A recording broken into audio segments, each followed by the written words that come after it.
Hey guys, how's everybody doing? Welcome to the broadcast tonight. Going to be a great show. We'll see you at 6 minutes after the hour, after the station breaks. Hey guys, how's everybody doing? Welcome to the broadcast tonight. Going to be a great show. We'll see you at 6 minutes after the hour, after the station breaks.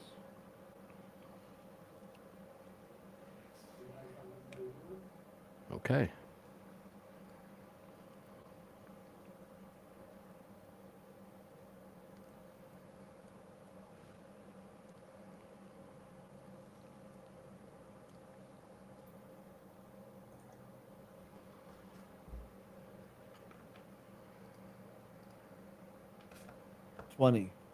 Sounds good. 20 seconds, guys.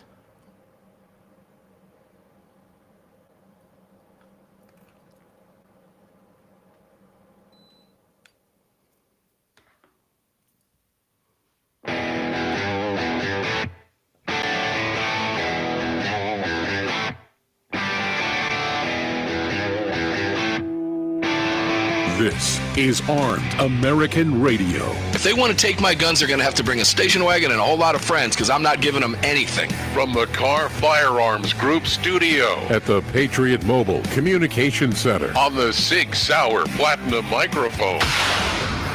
Mark, we know they want to take our guns, and now we're going to make them eat it. Proudly presented to you by X Insurance. X Insurance. Here is your host of Armed American Radio, the loudest conservative voice in America fighting for your rights, Mark Walters. Welcome in, everybody. Armed American Radio's Monster Cast begins right now. It is a Sunday. That always happens. We love our Sundays. And welcome inside the Car Firearms Group studios. With me, I am Mark Walters, filling your prescription for freedom today and every day, 6 days a week. And on this Sunday broadcast on hundreds of radio stations, we're sitting in front of this powerful Sig Sauer microphone here at the Patriot Mobile Command Center. Greg in Dallas, Texas, how you doing, brother? Not too bad. Here we are. You made it. How was your weekend? Good? Oh, man, it went by quick. It always does. Yes. And that's okay. It'll be Monday before you know it, but that's okay. We have a lot going on today, ladies and gentlemen, a ton going on today. We have a great lineup for you. The National Rifle Association Executive VP, Doug Hamlin, will be here momentarily. He's on the line with us right now. But before we get to Doug, Greg is going to give us where to watch the show and all that fun stuff, and I'll just kick out on Facebook.com, Armed American Radio. Greg will tell you where else you can watch and participate in the chat, but please don't watch while you're driving. Don't be that fool. Thank you, Greg, for going there. Let's do this. Yeah, sure. Other places to watch the show, if you're on YouTube or Rumble, just search for Armed American Radio with Mark Walters. Over on X, it's at AAR Mark. You've also got armedamericanradio.org and .com. You've got the menu icons. Just head over there for the watch live, listen live, and podcast links. If you want to join our live chats, just download the Telegram messaging app, create your profile, and search for Armed American Radio Conversations. That'll do it. Let's get started. Ladies and gentlemen, you know I was just at the NRA convention. We've been talking about that over the last few weeks, and I want to just read you something that was sent by Doug Hamlin to NRA voting members back towards the end of February, right around February 25th, and then we'll go to Doug. You've stood through tough and stood tall as a proud member of the National Rifle Association. You are committed, as am I, to the defense of our Second Amendment rights. It's not an easy fight, and I'm glad we are in it together. Your NRA is in a period of renewal. I call it NRA 2.0. We have faced some challenges, but I believe challenges are only there to be overcome, and with your help and support, we shall and emerge stronger than ever. Make no mistake, NRA is under new management, and NRA 2.0 is winning every day. We are dedicated to transparency and accountability every bit as much as we are to freedom. We have strict financial controls and a commitment to compliance at every level, and all of that ensures we are on task and on mission. We will continue to do the right thing and not be distracted in the defense of your rights and our association's goals. I won't read the rest. I just want to give you a heads up as what direction we are. I am thrilled and honored to have Doug Hamlin, the EVP of the National Rifle Association, join us for the hour today. Doug, welcome in, my friend. It is great to have you here. Thanks for joining us today. Thanks so much, Mark. It's a pleasure to be with you. Oh, the pleasure is mine, my friend. We have a lot to talk about, and I want to go forward, Doug. Is that okay? I'm done going backwards, brother. I want to go forward. How's that field sound? Sound good? It's a breath of fresh air. Yes, sir. That's great. Well, you know, it is a breath of fresh air, quite frankly. With everything that the NRA has been through over the last few years, I get this sense in my gut, having just attended the show, that the NRA is emerging as a leaner, meaner machine. And that is what I have been preaching for the longest time on the airwaves, that this is exactly what the country needs and it's what gun owners need. Am I right? That's absolutely the truth. But we are adding staff and we are reinvesting in our programs and services. But it has been a lean 6 years. Let me put it that way. Yeah, I'm aware of that. And as a longtime member of the National Rifle Association myself, I felt the pain of that. I felt the sting of that. And I want to go into some details with you because I want people to hear how we're going to make these. When I say we, ladies and gentlemen, you'll hear me refer, that's because I am a member of NRA and have been for many, many years, okay? So first question that I have for you, and I've got a list of several. You can go in any direction you want. But first off, what is your vision? What is Doug Hamlin's vision for the NRA's future? And I'll kind of throw a subsequent question in there as well. How do you plan to rebuild trust with members and the public? Yeah, that's a great question. I think it started with the May 20th, 2024 board meeting and election in Dallas when I was elected for the first time. It was done in open session. And so we did that again April 28th. You just said you were in Atlanta, so I was reelected for a second one-year term. And we also elected Bill Bockenberg as our president. Bill had been our first vice president. And the description has been old guard reformers. And so I fall into that reformer group. Bill Bockenberg falls in the reformer group. And so I think this last election of board members, where 25 new board members were brought in, and I think it was an expanded year because of some attrition. So I think we brought in 29 this year. But the reformers gained more votes, and as a result, Bill was elected, and I'm delighted by that. And so transparency is part of what we do. In the member meeting and in other comments that I made in Atlanta, I said, look, we're an open book. We work for you, the member. I work for you, the member.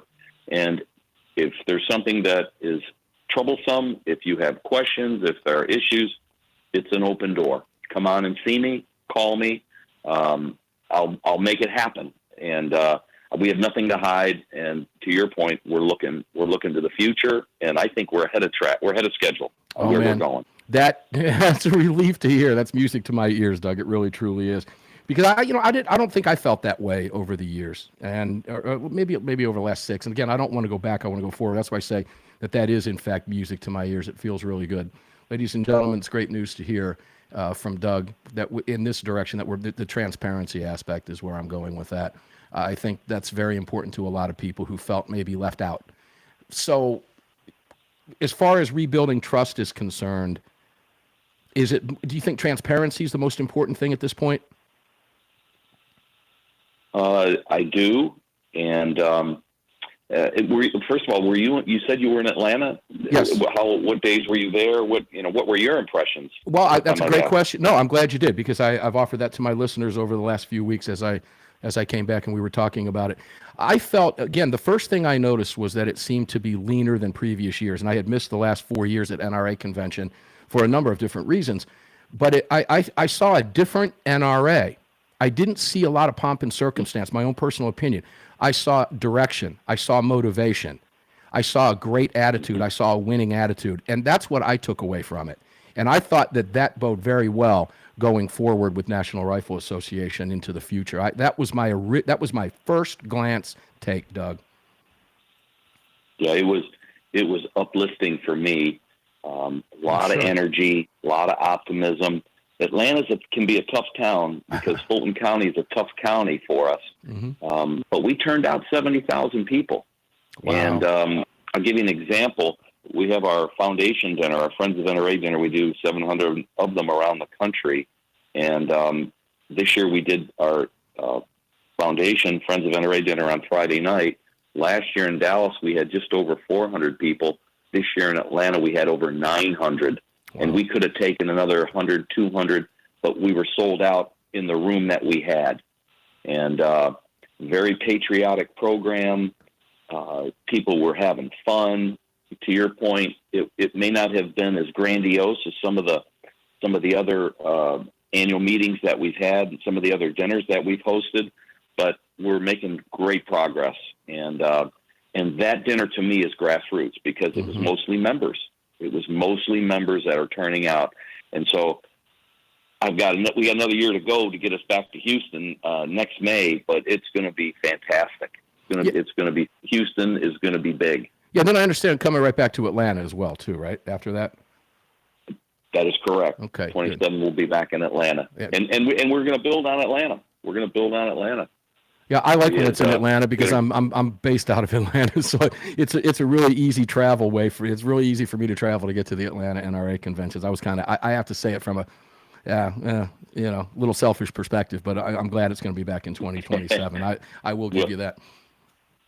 Go ahead. We got to get you involved on our host committee. We had a great host committee in Atlanta, and so we'll do that for 27 with you. I'm looking forward to it. I'm really looking forward to working with some of the fine folks that are over there. Let's talk specific reforms. Is there anything that you can point to right out of the box that you want to get your hands on and say, I think this is, well, and I'll tell you what, kind of sit on that because I've just been told we're taking a break. So I want to ask you about maybe some specific reforms that you want to implement to ensure good governance. And I think you gave us a little bit of indication there, but I want to focus on a couple other issues. And I've got a ton of other questions for you. Ladies and gentlemen, we'll be back after this break. And I'm talking with Doug Hamlin, the Executive Vice President and CEO of the National Rifle Association. It's great to have him on the program. I can promise you, I'll go ahead and say this, and I'm sure Doug will agree, but it's not going to be the only time Doug's going to appear on the program over the next months and few years. Armed American Radio's Monster Cast continues on hundreds of radio stations around the nation. I am Mark Walters, filling your prescription for freedom. When we come back, a wide-ranging discussion. We're going to go in a lot of different directions with Doug, the Executive VP of the National Rifle Association. We have him for 3 more segments. Stick around. We'll be right back, guys.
Following segment of Armed American Radio is being brought to you by Patriot Mobile. Visit patriotmobile.com/AAR and use the AAR promo code to get free activation today. Welcome back. Yeah, welcome back indeed, ladies and gentlemen. Thanks for being here. Mark Walters in the Car Firearms Group studios with you. We are 17 years in to this national radio broadcast, and we couldn't do it without our partners. Please go out of your way to visit them. You can find them all at armedamericanradio.com, armedamericanradio.com. We've got some great partners here. We're in the Car Firearms Group studios. I am sitting in front of the Sig Sauer microphone, and you just heard Patriot Mobile. If you're watching the show on your devices, the phone I'm holding up is, in fact, a Patriot Mobile activated phone. You can do the same thing. patriotmobile.com/AAR. The rest of our partners at armedamericanradio.com. Let's go back to Doug Hamlin. He is the Executive VP of the National Rifle Association. Doug, welcome back, my friend. Pleasure is mine. Mark. All right, so I'm going to get ahead of my skis here a little bit because I wanted to talk about some of the reforms. And one of those reforms, I'm going to jump ahead on myself, is I think membership. I want to talk with you a little bit about demographics of membership. I've always been thrilled. You know, when I go to an NRA meeting and I read all the garbage nonsense about the NRA being a bunch of old white dudes, and I see, and I'll use the word diversity, all over the NRA floor for decades. It's like they're missing the point, or they're just flat out bald-faced lying to the public in the media, and we know they're capable of that, Doug. So, but there is an age thing. We've got to start reaching out. Again, we, ladies and gentlemen, when I say we, I'm referring to us because I am the NRA just like you hopefully are. We'll talk about that shortly too. But Doug, how do we get that younger crew in? What do we do here? That's got to be one of the reforms, I'm guessing. And do you have a plan for that? Yes, our grassroots outreach is huge, and we have had some challenges, but I said we're hiring, and we're hiring in competitive shooting. We're hiring in our clubs and associations, which is community outreach, and we're hiring in education and training. And so what you've seen with the challenges on the membership side is coincidental to the drop in our clubs out there. And COVID had a lot to do with it because people could not congregate. And so some of the things that we're doing, we did April 19th, we had our first America's Rifle Challenge match at Camp Atterbury just outside of Indianapolis. And so in the past, it's been 3 bullseye championships, handgun and rifle. And so what we want to do is reach people who are going to be involved in activities shooting AR. I mean, we know how popular America's Rifle is, right? The other thing we're going to be doing is getting involved in some shotgun activities. 70% of competitive shooters are involved in shotgun. So you're going to be seeing some new things introduced by the National Rifle Association to increase participation at that level, and then get more clubs registered. And then when you have a club, members of the club, they need to be NRA members. And so, again, it's all about those of us that are involved in the activities to bring in one-to-one recruitment of younger folks. My kids, I'm not sure your status, but your kids, nieces, nephews, people within the community, recreational shooting sports are fun. And so we need to show that and let people get their hands on the firearms and do it safely, train them properly, make sure that even at the elementary school level, we bring Eddie Eagle back into play. We've reached over 30 million kids with that program. So that's available. But you're absolutely right. The future is, I believe Second Amendment rights are, God-given, but we have to educate and train the next generation and make them understand that this freedom is not something that can't be taken away. We've seen it in various states around the country. We've seen rights being pulled back. Look at Massachusetts, look at California, look at New Mexico, right? I mean, we could go on and on. And we will at some point. We're going to go on and on there because I do want to ask you about when we get to the legislative agenda from the NRA. But I like what I'm hearing, and I'm going to use just an analogy. I think what I'm hearing is, ladies and gentlemen, maybe you feel the way I do, but I'm looking at a blank slate ahead for the NRA. I'm looking for a complete redefinition of NRA, and I think that's what I'm hearing. What I like about that also is, Doug, when you talk about younger shooters, et cetera, look, we know what the demographics are, right? You mentioned I have a 20-year-old and a 22-year-old, soon to be 21 and 23, September and November. Both of them are NRA members, and that needs to continue. And we need it's up to us as parents to continue that, to bring those younger kids in, particularly as carry laws change around the country. We see more constitutional carry. We're going to see younger shooters. We're going to see that competitive edge. So I love what I'm hearing. I think it bodes well for you, because it looks like for us as a member, it's a blank slate moving forward, and I like that. I think that, as an NRA member myself, I'm excited to see what the future holds relative to that other demographic, or that younger demographic. But let's also talk about this: Black women, minorities, all minorities are some of the fastest growing demographic groups in gun ownership. We've been talking about this for years. How do we reach out there? Is there a plan involved to do that? Yeah, well, NRA launched NRAwomen.com back in April of 2020. And then we saw a major surge in first-time gun buyers over that next 5-year period, of which roughly 35% are women or so. This is what the NSSF and others are telling us. And so you have this opportunity to go to this website, and I encourage our lady members, our lady listeners, to go to NRAwomen.com. It's a site run by Ann Smith. She's the editor-in-chief, and it's content for women, written by women. And so they do a ladies' pistol project every year. And as an example, because we're trying to create custom information for people that are going to consume it, right? In the past, it would be Mark and Doug buying their wives a firearm, saying, "I think you'll like this," and then you realize that the slide's too stiff, or that the trigger's too heavy. So now what we do through this ladies' pistol project that Ann Smith runs is we'll bring in 50 women. They'll shoot 25 firearms, and then they'll rate those firearms. And then we'll publish that information. It's all available online right now today. And so ladies can get something that they like. And so that's a major investment on the part of the National Rifle Association to be able to create that content. Another site that I recommend to your audience is NRA Family, NRAFamily.org. And so in our world of creating content, you have beginners, intermediates, and advanced recreational shooters, hunters, etc. But NRA Family is another place for people to get started. And you sit there and you say, at what point should I take my son or daughter hunting? At what point should I buy my son or daughter, grandson, granddaughter a BB gun? Or what's the point of entry? And so go to the website. I think you'll be pleasantly surprised with the information that we make available to them. And it's all part of this outreach to make people comfortable to be able to have the right conversations. So the NRA becomes a clearinghouse at that point for women, for minorities, for competitive shooters, for clubs, for just run-of-the-mill members, just people that want to protect their Second Amendment rights. And that's always been a core focus of the National Rifle Association. And I hear that from what you're saying, I hear the National Rifle Association just narrowing right down and drilling right down on that. And that's outstanding. When we come back, ladies and gentlemen, we have Doug Hamlin, EVP, National Rifle Association, also the CEO. He stays with us for 2 more segments. Lots of different questions for him. We'll go in a bunch of different directions. We'll talk about some legislative issues, a post-Bruin environment. What's the lefties doing out there? If you live behind the blue wall, you already know, but we'll get some insight from Doug. Back right after the break on the flip side. Don't go away.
All right. I just Guys. sent you a picture of what I'm seeing.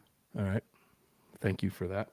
I am keeping my eye on it, and I'm not seeing anything here, but if you catch any big hits, jump in my ear and let me know, because I might likely not hear it. And I might miss it on the GUI, so.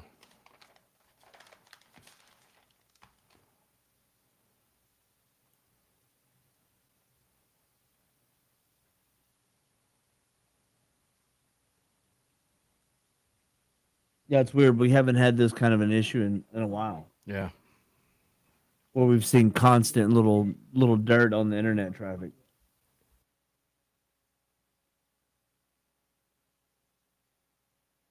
We'll really find out in the third hour when Ryan jumps in on the Opal. Say that again? We'll really find out when Ryan jumps in on the Opal. Oh, sure. Guys, thanks for tuning in. Appreciate it very much. We'll be back from the break in about a minute. Got to give all those radio stations around the country their minutes and their advertisement spaces. That's how business is done. But you already knew that. 30.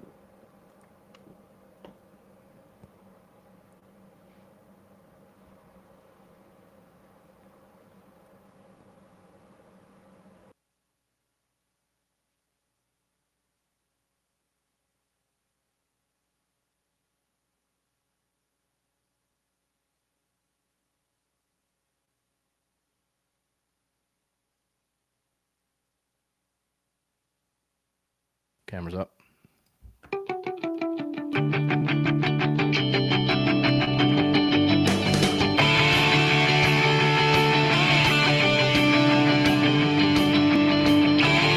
Hey, it's Andy Hoosier, the voice of reason on KQAM, Wichita's Big Talker, and you're tuned into the Armed American Radio Network. Now let's get back to the man himself, Mark Walters. Welcome back, ladies and gentlemen. Car Firearms Studios lit up for you here. The Monster Cast well underway. 3 solid hours of radio for you today. Now in our 17th year, and we have never once missed a Sunday broadcast. Remarkable record, proud of it. And we couldn't do it without you, and we couldn't do it without our partners. So make sure to visit them all at armedamericanradio.com. We've got some big announcements coming up over the course of the next couple weeks, so stay tuned on that note. I am Mark Walters, sitting in front of the Sig Sauer powerful platinum microphone here at the Patriot Mobile Communication and Command Center building here at the ranch, and it's great to have you with us today. Let's go back to Doug Hamlin, Executive VP and CEO of the National Rifle Association. We've got him for the next half hour, 2 more segments, but it will fly, so buckle in. I promise you that we'll get as much in as we can. Doug, welcome back, my friend. Thank you, Mark. All right, so Bill had once said that the NRA is at a pivotal point, and I think you've said the same thing. Can you explain why is the NRA at a pivotal point right now? Because I see really great things happening. Might not turn around on a dime like a battleship, but I see great things happening. I see that turn happening faster than I thought it would, to be frank. Yeah, I agree. The optimism, the momentum, things are shifting. I have to compliment our staff. The folks that have been through so much, they're there because they love it. They love the fight. They're doing it out of a sense of duty. I know that for me personally, there were no financial preconditions for me to do this. And a quick shout out to all the mothers out there. My wife, my mother, they encouraged me to run to do this. Behind every strong man's a strong woman. But membership's our number one priority. If there's anything that I can communicate tonight, please go to NRA.org and join NRA. Now, you're saying to yourself, why should I give you $35 or $45? Because NRA does everything. Mm-hmm. We not only are lobbying on Capitol Hill, and we're the gold standard, and you mentioned Bruin earlier, and so we're involved in litigation as well, and we win big, and that's undeniable. But think about it. We have 3 museums around the United States, 3 firearms museums, with the National Firearms Museum run by Phil Schreier at our headquarters in Fairfax, Virginia. We have 2 of the largest consumer shows in the world with the Harrisburg Great American Outdoor Show, the number 1 show of its kind in the world. That's a 9-day extravaganza. We had over 250,000 people there this year. We also do range development. If you're somebody who's in an area where you've got property, you want to put a range on your property, we wrote the book. We're having a seminar for range owners in June. So you don't have to start from scratch. Consult with the NRA. It's a service that we provide. We have veterans programs. We have law enforcement programs. We have preferential membership opportunities for law enforcement and veterans. I mentioned earlier at Eagle, we have youth programs, and we have women's programs. On top of that, we have a publications division that's reaching close to 20 million audience a month. Yeah. With magazines, websites, e-newsletters, social media accounts. So we talk about membership and why it's important to join. Well, because we're providing a lot of services across a lot of different areas. You know, the NRA, as I've said, listeners, for a long time, it's an organization that you have to be a member of, period. It is, while membership is dropped, I think, what are we about? We're about 3.5 million members now. But our goal is to get that up huge. And we will do that. There's no question about it, particularly with what people are hearing right now. And ladies and gentlemen, please visit the NRA. Take a look at what Doug is talking about. Visit them at nrahq.org. I believe that's the proper website, Doug? NRA.org. NRA.org. Make it easier. NRA.org. Forget the HQ, ladies and gentlemen. NRA.org. And take a look at all of these available programs for you. You're going to find something that you like, and membership is dirt cheap for what you get. It is. And if you were one that had a concern about the NRA, get over it. Move forward. We're moving forward, and everything that you're hearing I just love hearing it. I'm excited about it, and I'm going to be excited to be a part of it and helping the National Rifle Association reach its goals. Now, let's go legislative for a minute. Let's go back to Bruen. As you know, this is always a fun part of the conversation because the NRA becomes a lightning rod for every lefty out there, every lunatic, every gun grabber organization. If I had $1 for every time I saw Giffords or Everytown or anybody else, any Bloomberg-funded organization, jump all over the NRA, well, I happen to know I'm supporting the right group at that point. Because when you're taking the arrows, you're taking the slingshots, when you're taking the flak, you know you're hovering over the target. What do we have in store coming forward in a post-Bruen environment? And I know people behind the blue wall in states like New York, you mentioned, even New Mexico, Colorado, dare I mention, right? Washington State, Oregon, my gosh, Massachusetts. Everybody's coming after our guns, but they're not really coming after our guns. And a 2025 assault weapons ban that lists dozens upon dozens of guns by manufacturer and model number, even though they don't want our guns, they list them, the ones they want. How do we combat that at NRA moving forward? Yeah, isn't that interesting? Old Shifty Schiff. Oh, I know. He's just incredulous. Oh. Well, we're active in all 50 states. And one of the things I've been doing, Mark, is traveling a lot and meeting with members and listening. And I'll give you an example. I went to Iowa. We met with the Iowa Firearms Coalition, President Billy Wilson, and we had a heart-to-heart with them on a Monday night. And then we spoke at the Assembly. We spoke at the State House the next day. And there were a number of 2A groups that were there. I was one of a couple of keynote speakers, if you will. But in the Monday night meeting, I had a couple young veterans, young guys who have a gun store, and they were letting me know that they weren't really high on NRA, that they didn't think NRA was doing much for them. So I'm listening, and I'm saying to them, well, what's the problem? What's the issue? And it was meta censorship, and they wanted to run gun listings, and they wanted to be able to market their product on Meta. Who doesn't, right? Yeah. That's where the fish are. You're going fishing, go where the fish are.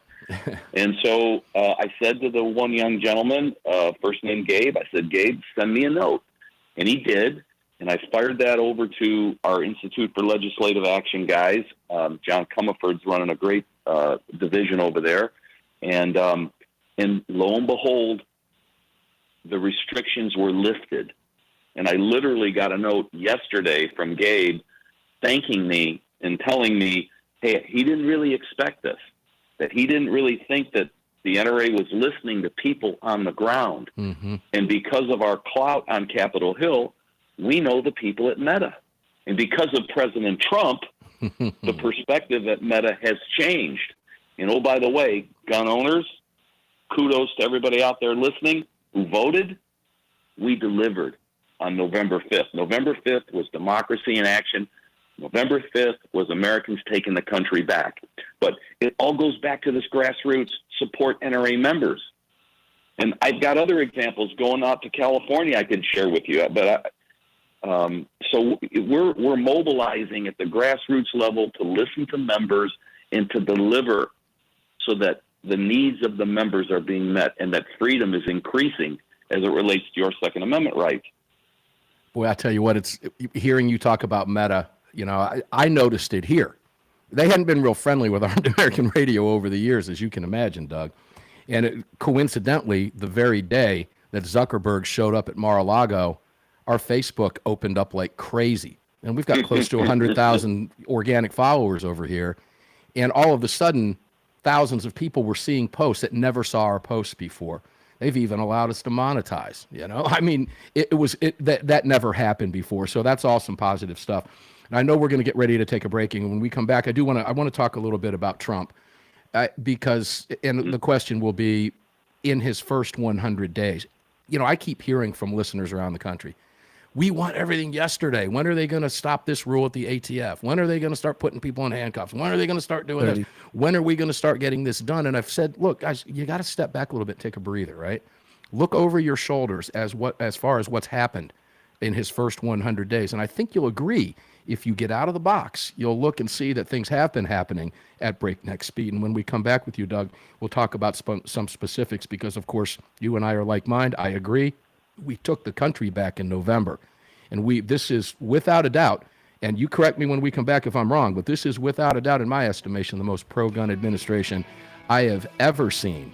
Is it going to be perfect, ladies and gentlemen? Nothing is perfect, but it's as close as we're going to get, at least when you look back over the last 4 years.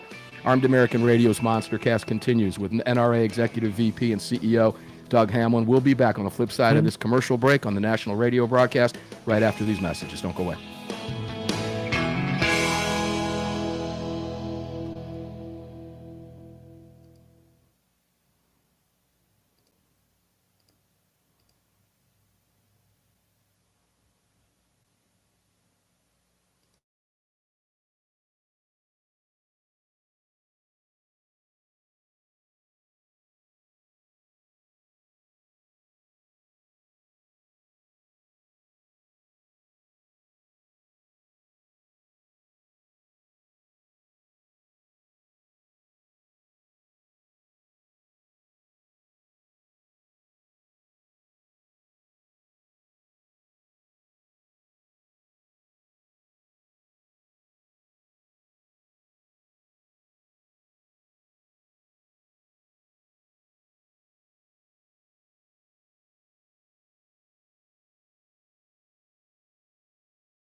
Yeah, because even if I pull it up direct from the support site for the GUI, I won't see that.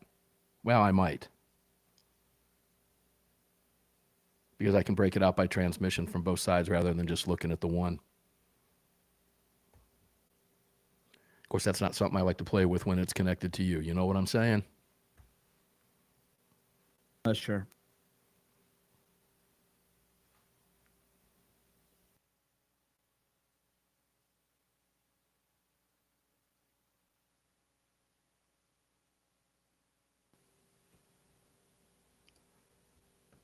Guys, those of you who might be new to the show, make sure to subscribe to Armed American Radio podcast on any of your favorite podcast platforms and never miss an episode 6 days a week of Armed American Radio's national radio broadcasts. You can find us Monday through Fridays, 4 to 5 p.m. Eastern Time, right here on whatever platform you're watching us on.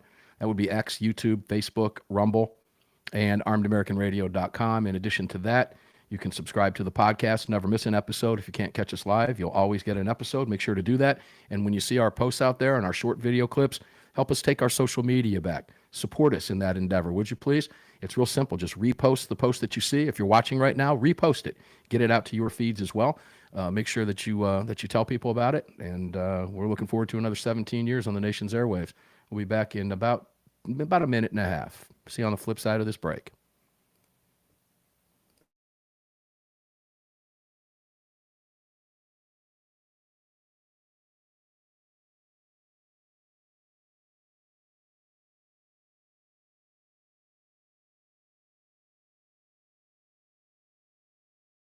Looks like I was off on my time, guys. 30. We'll be back here in 30 seconds. It happens. It happens.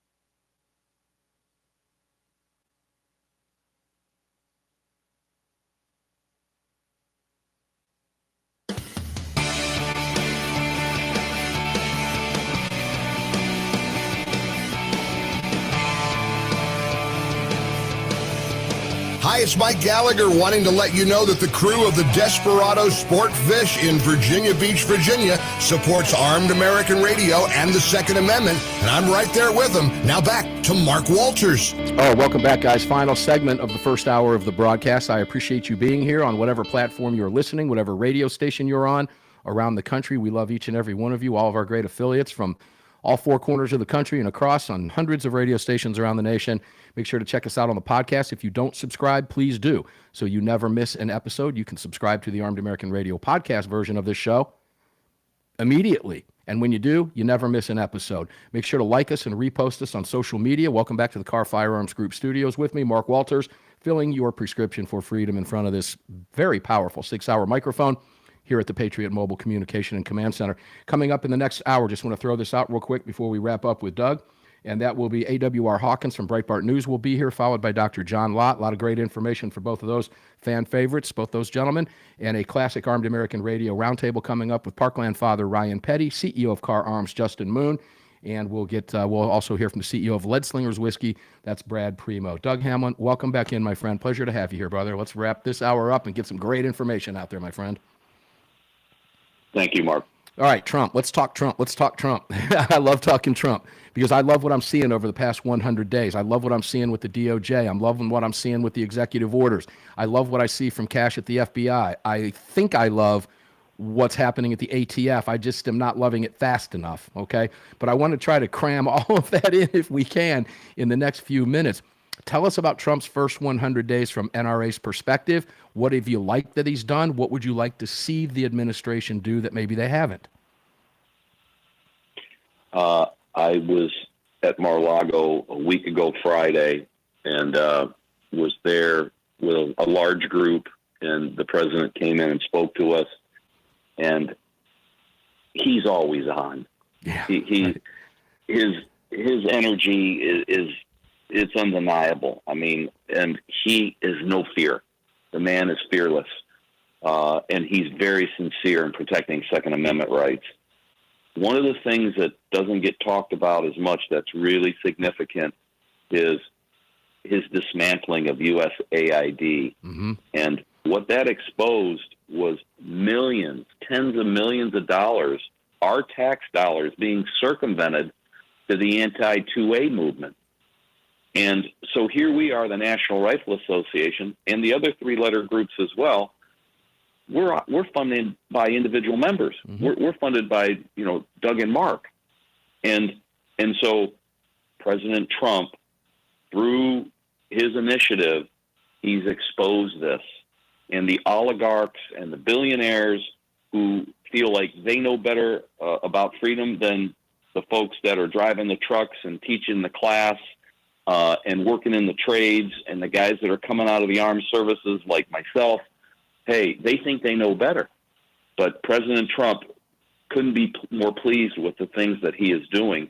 Anecdotally, today, I went to a little barbecue chicken place, and there were 12 U.S. Border Patrol guys in uniform packing heat in line in front of me ordering chicken. And shoes were spit polished, and I didn't engage them, but my impression from my background and things that I've seen in the past is they were coming through a training program. and they were getting ready to go out into the field and do their job. And let's face it, no border, no country. You're right. So President Trump is delivering across so many different areas, and I'm very optimistic for what's going to happen for our rights here in the next 4 years. You've got the great big bill that's on the table right now. There's stuff that's involved. There's stuff that could involve the Hearing Protection Act that we're optimistic about. Can't really talk about it, but our Institute for Legislative Action team, they're talking to the White House every day. Yeah. Our guys, we have an office 2 blocks from Capitol Hill. So we're there lobbying actively, and we are a no compromise. This new NRA, this NRA that you're talking to right now, we're not compromising. This is not something that we're looking to give Second Amendment rights back. I love it. We're taking a hardcore approach, and that's what you're going to see from us. Let's briefly talk about national concealed carry reciprocity. I think it'll sail through the House. Obviously, it's going to have a tougher time in the Senate. Are we going to make any progress on that? And is the NRA neck deep in that, hopefully? We are, but we need 60 votes in the Senate. And because it doesn't have budget implications, it can't be part of the great big bill. So I'm not as optimistic. And let me tell you, on a personal level, I'm a concealed carry permit holder in the state of Virginia. When I cross into the District of Columbia, which I do frequently because I have to go to the Capitol, or if I cross the Potomac River into Maryland, I'm a felon. So I want that bill passed, like everybody else. I mean, crime crosses borders, and I should have that right, but it's going to be a challenge. Yeah, the old adage, the Second Amendment doesn't stop at the state border. The assault weapons ban out of the Fourth Circuit is something that we've been watching very closely here for now a very long time. I've lost count of how many months, and now it's going into years now, but I'm hopeful that that thing is heard by the Supreme Court. Are you optimistic that the Supreme Court may eventually hear that Fourth Circuit case and put an end to what we're seeing in states like Colorado, Massachusetts, Washington, anywhere behind the blue line, and put a stop to this nonsense 2025 assault weapons ban? Can we get, is the Supreme Court going to take this case? Are you optimistic? My gosh, I know Thomas is itching to write that decision. I'm with you, Mark. If they take it, I think it's going to go our way. And I want to back up a little bit. Back in '94, you had the assault weapons ban, and you had 60 Democrats vote against that bill. NRA wrote the sunset provisions into that bill. I'm sure you're aware of that. Yes, sir. But Democrats are buying guns too. You mentioned it earlier, the diversity right now. You go to the gun show today, it's men, it's women, it's men and women of color. It's a different audience that's at that gun show that might have been there 10 years ago. So Democrats are buying firearms too. They may be misthinking this issue. It's hard to tell what's in a Democrat's mind, particularly when you're talking about guys like Murphy and Blumenthal, Padilla, Shifty Schiff, and the rest of them. They tend to vote in lockstep regardless. They put politics and agenda over the people and over freedom. With the time that we have left, Doug, let's try to get NRA membership up. Again, where can people go? Ladies and gentlemen, pay careful attention here. If you're not a member, you need to be. And if you need to renew, now is the time to do it. Doug, tell us, please. Yes, go to NRA.org. There's a join button, a renew button. There's a donate button. But our strength is our members. We got Trump in 2016 because the NRA endorsed him early in the process, before the convention. Normally we wait till the convention, let the party pick the candidate, NRA gets behind the candidate. In 2016, we endorsed Trump before the convention. So, and what did we get? We got 3 conservative Supreme Court justices out of that. We got Kavanaugh, Coney Barrett, and Gorsuch. So again, it's the membership. And so the more members NRA has, the stronger our voice is, the more clout we have on Capitol Hill to get the Hearing Protection Act passed, to get national reciprocity passed, because we can convert 7 of those Democratic Senate seats to Republican seats. Yeah, and there's our 60 votes. There's our 60 votes. Doug Hamlin, thank you. I'm going to put you on the spot. Promise you'll come back to the show in the very near future. It would be my pleasure, Mark. And my honor to have you back. We'll be talking with your team. Ladies and gentlemen, if you are not a member of NRA, please join us. I say that because I am a very, very long time, decades-long member of the National Rifle Association, and you need to be too. That was Doug Hamlin, 20. Executive Vice President and CEO of the National Rifle Association. We appreciate him taking time. When we come back, flip side, 6 minutes after, AWR Hawkins from Breitbart News, followed by Dr. John Lott. A lot of fun stuff to cover. We'll see you on the flip side of the break.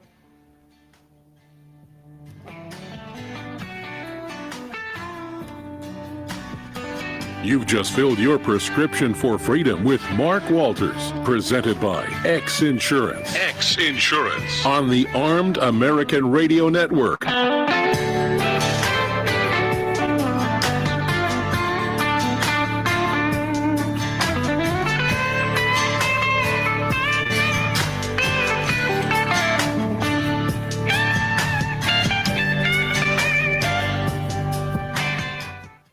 All right, guys, we'll see you at 6 minutes after Flipside, and we'll be back here with AWR Hawkins first for 2 segments, top half of the hour, and the bottom half of the hour, Dr. John Lott from crimeresearch.org.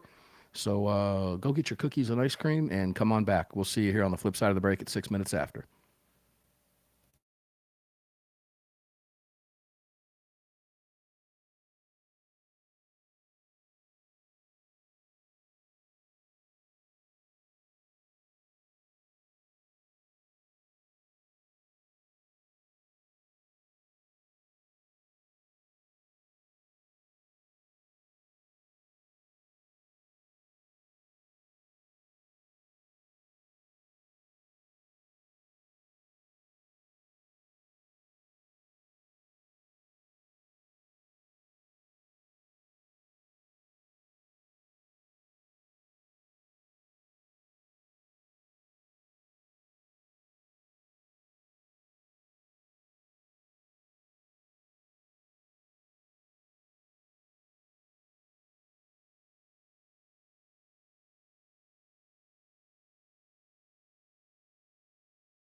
What's up, ladies and gents? So that was a fun interview with Doug.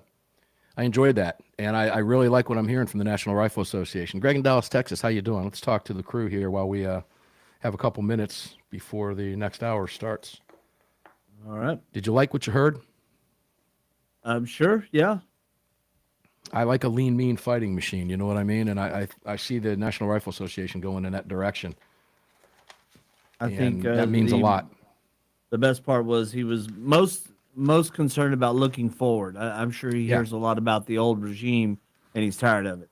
Well, exactly. And that's why I didn't want to bring that up, because it's a whole new house in play at NRA right now. And one of the biggest challenges, I think, for National Rifle Association going forward is going to be bringing in that younger crew, right?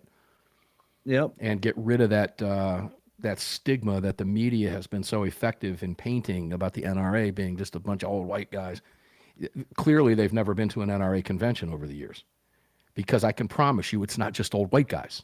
Okay. Well, and they've probably never seen some of the younger spokespeople that they have out there, like Coleon. Yeah. He's an unsuspecting NRA spokesperson. Yeah, and he's been around a long time, Yes. But media just sucks. Media's a bunch of flat-out, bald-faced liar asses is all they are. And, they've been very effective at going after the National Rifle Association, for many, many years. But, like I was telling Doug, and he chuckled and agreed with, but, if you're taking the arrows and the slings, man, and you're taking all the flack, you're clearly over the target.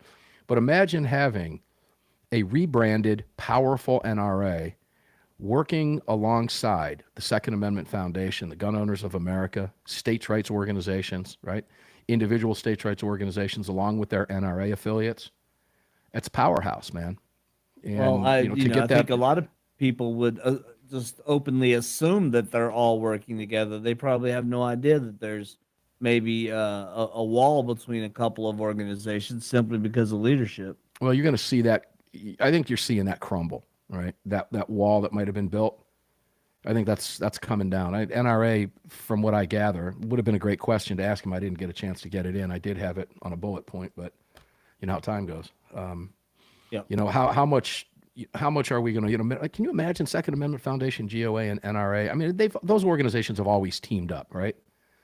They've always put lawsuits out. They've always been parts of suits together, amicus briefs, etc.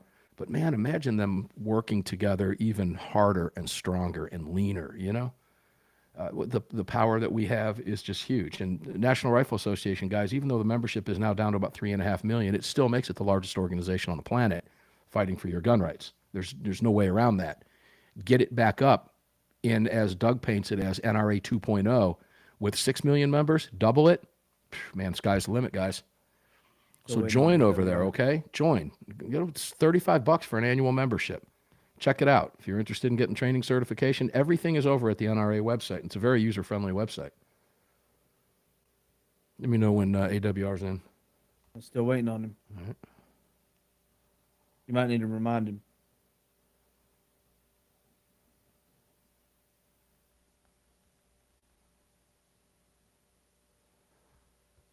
Yeah, he's been out and about for the last couple weeks, so I just shot him a text. Guys, we'll be back with you in a minute.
All right, guys, we are still waiting for AWR from Breitbart to call in.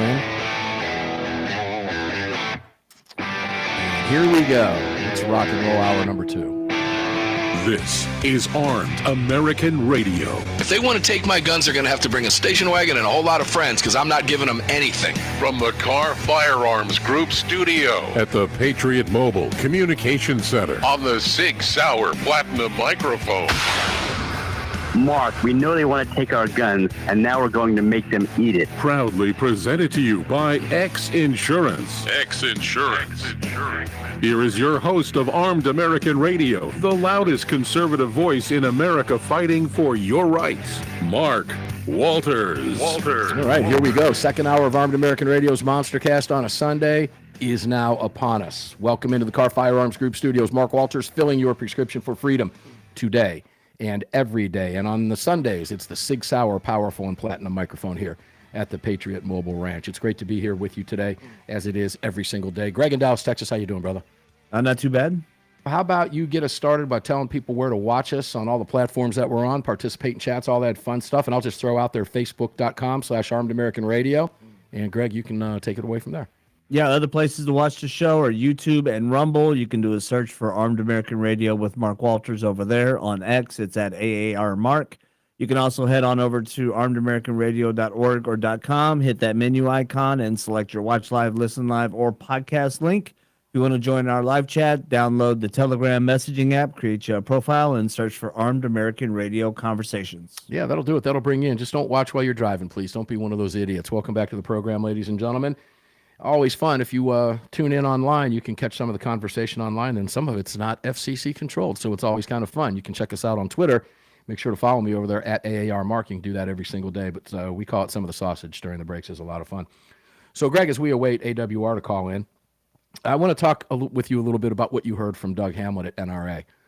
You and I talked a little bit about it on air, for those that were paying attention during the breaks anyway, about the direction the NRA is going. I love what I'm hearing. This is music to my ears from the National Rifle Association, an organization that, guys, even when its membership is down to what it is now at 3.5 million, Greg, it is still the largest pro-gun organization in the world. Yeah, that's pretty amazing. 3.5 million, though, it could be 10 million, it could be 20 million, it could be 60 million, and the movement would be doing, I think, a lot more. But hey, 3.5 million strong, that's good. Well, 10 million, it's not good enough. It's good. It's still the biggest. But I gotta hand it to Doug. One of his goals is 10 million. It's 10 million members, and I think they're going to hit it. I really do. Particularly with the direction that they're moving. And I love the way he said this is NRA 2.0, right? Yeah. NRA 2.0. NRA 2.0 is right now a clean slate moving forward. I mean, it really, truly is. And when they get lean, mean, and become that machine that I believe they're becoming, and the signs are there with the board members, including the ones that I know, the reformers, Doug himself, and the entire staff. I talked with some of the staff a couple days ago. Oh, good heavens.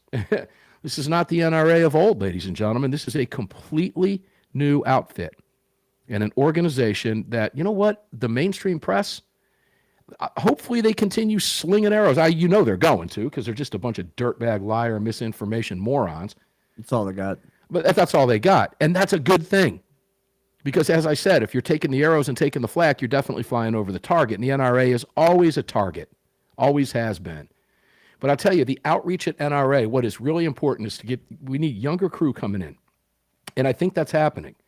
And I think I bore witness to that when I saw it on the floor of the NRA convention in Atlanta just, 3 weeks ago, right? Yep. Has it been 3 weeks already? I guess it has. Yeah, it has. I think with any organization like the NRA, though, you have to see turnover in new blood. You have to see the new generations coming in and accepting what it is and how it needs to move forward to continue to represent gun rights, the Second Amendment, and just essentially the essential liberty and freedom that is provided within the Second Amendment. Yeah, I don't want to throw it back out, guys. Join the NRA. Join us, okay? If you're a member and it's lapsed, I was straight up. My membership lapsed, and I re-upped it for another 5 years. And I've been a long-time member of the National Rifle Association, probably better part of 3 decades. And that's not dating myself, because I've been an NRA member since I was a young kid. Okay? So there's that. But you need to be a member of the NRA. All right? If it's just for the membership itself in America's First Freedom magazine, those 2 reasons right there are enough. I love what he was saying about the Eddie Eagle program, and I love the legislative activity. I think you're going to see the NRA NRA's always been involved in legislative issues, but let's be honest, over the past few years, you had a lot of politicians who were afraid of them. I think that's being rebuilt. I know it's being rebuilt, and that's going to bode very well for you as a gun owner, as the National Rifle Association just continues to get stronger and stronger and stronger. Greg, I'll give you the final word on that, and I don't want to cover some of, because it looks like we might not have enough time with AWR. One segment just isn't enough for his powerful voice. So we'll see if he can come in. He's probably got something going on the outside because he was committed today. But in the meantime, he's got a lot of great stuff we'll cover. But, Greg, I'll give you the final word on that NRA deal. What's your final word? Final word. It's good to see that the NRA is moving forward. New leadership. They're trying to drop the nuclear stigma that the Democrats tried to lay on them, and it's always good to see the new blood coming forward and looking for even newer blood and newer ideas and new ways to reach out and new ways to draw memberships in, because that's what's most important. Is if people are not participating, then their rights are going to be attacked. Boom. How about we go to a happy ending story that AWR put up? All right. Because happy ending stories are great. If you're new to the show, a happy ending story is when, the bad guy tries to take your stuff and you win and the bad guy loses. If the bad guy gets shot and killed because of actions against you, too bad for him and good for you. It's not a happy ending because someone died. It's a happy ending because the good guy survived. That's what makes it a happy ending. One home intruder dead, a second charge with murder in Florida. Oh, wah. I'm supposed to feel sorry for these guys? No.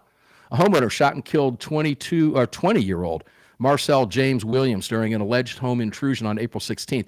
Williams' accomplice, 22-year-old Jacavius Corday Daniels, is being charged with murder. Do you know why, Greg? That's one of them old felony murder gigs, right? Yeah, absolutely. You're participating together in a crime and one of you gets offed, well, that's your fault. Okay. So on May 5th, the Miami Herald reported that the murder charge was filed against Daniels in keeping with a Florida law, quoting that it allows an accomplice to be charged in such a situation. Tampa Bay Times pointed this, and I love happy ending stories. I love when the good guy wins and the bad guy takes it, man. I love it. Under state law, someone can be charged with murder if another person dies while they're committing certain crimes, such as home invasion robbery. The charge can be applied, even if he didn't pull the trigger and even if the person who died was an accomplice in the crime. So the homeowner is free and clear, as they should be, because the homeowner was defending himself or herself and their family. And that's always a great thing. That's what makes it a happy ending story. And I do want to shout out, I failed to do that in the first hour. Happy Mother's Day today, moms, right? How could you let me get away with that, Greg? We just got busy. Is that what it was? We did get a little busy. We had a lot to cover with Doug. But happy Mother's Day, guys. Even you single dads, your moms too, right? Playing both roles. Yeah, we say the same thing to moms on Father's Day. If you're a single mom, you're playing both roles. So congratulations. I hope each and every one of you had a great day and got the respect that you earned and that you deserve, no doubt about it. Talk about some gun grabber groups. Gabby Gifford's gun control group denounces GOP efforts to restore veterans' gun rights. Now, how many times do we talk about the wrong side of the issue the Democrats are always on? They are on the 20% side. What in the world? They're storming ICE complexes to protect criminal alien dirtbags. They're flying to El Salvador to sip Mai Tais with MS-13 members. How on God's green earth is that a positive message? And here you've got a gun control group in Giffords, and these are some of the worst over there at the Giffords organization, denouncing GOP efforts to restore veterans' gun rights. Why do you suppose they would do that? Now, this is the fiduciary deal is what we're talking about here, okay? Let me read you the tweet. House breaking. This is from Giffords. May 6th, just about 5 days ago.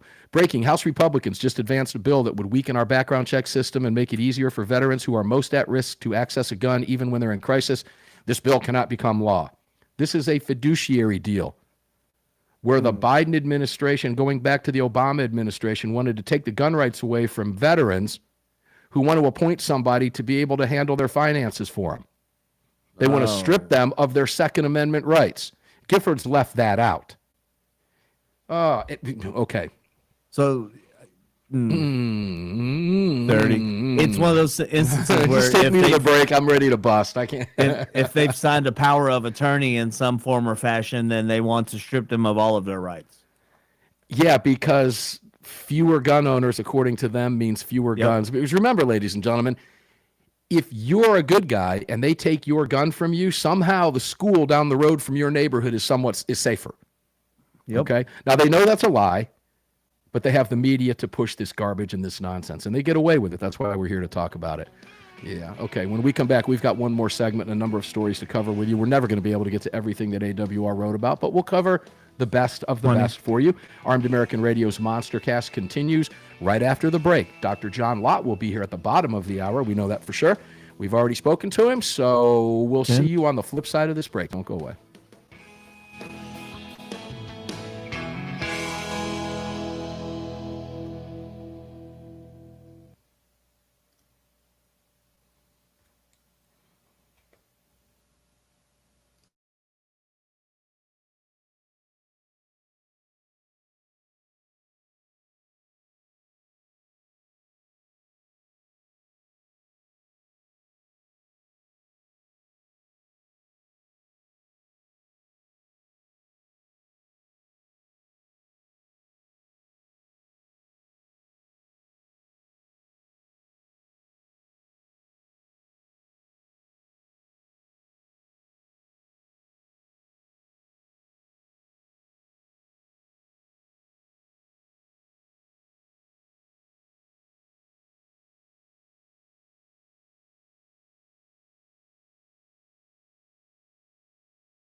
Guys, we're pulling the audio down for you. I understand it was coming in a little bit hot on the stream, so the network is bringing that down somewhat.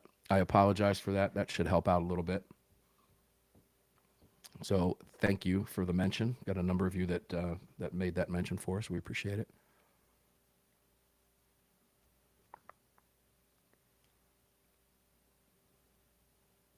Back right after the break, guys.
All right, guys, we've adjusted some of that audio for you, and hopefully that fixes a little bit on the stream. I apologize for that. But as we always point out, it is a radio show after all, right, Greg? Say again? It is a radio show, right? Yeah, it is. That's okay.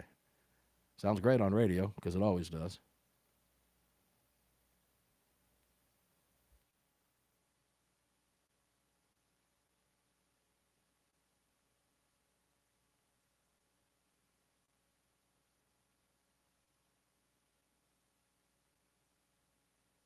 $30.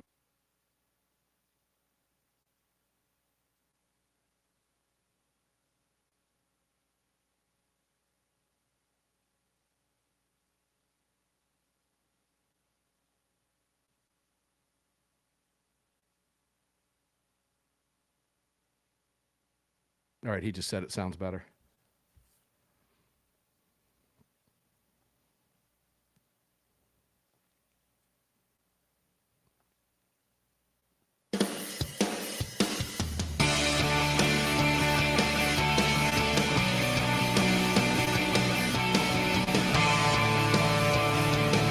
This segment of Armed American Radio is being brought to you by Mike Lindell and MyPillow. Don't forget to use the promo code AAR at MyPillow.com. Welcome back. Yeah, guys, you can use the promo code AAR at just about every one of our partners. Please visit them. Please visit them. You can check them out at BarrelBuddy.com. Clean your guns the right way. Get rid of the patch. Throw them out. That's yesterday's news. The Barrel Buddy is patented technology that cleans your gun in just 2 swipes. You can do it right there on the range without the mess, without the hassle, without the smell. Now, I happen to like the smell of some of the stuff I used to clean my guns, but it is messy. Barrel Buddy eliminates all of that. Gun goes right back in your bag, right back in your holster, and boom, you're on your way. It literally takes 2 minutes, 120 seconds. No exaggeration.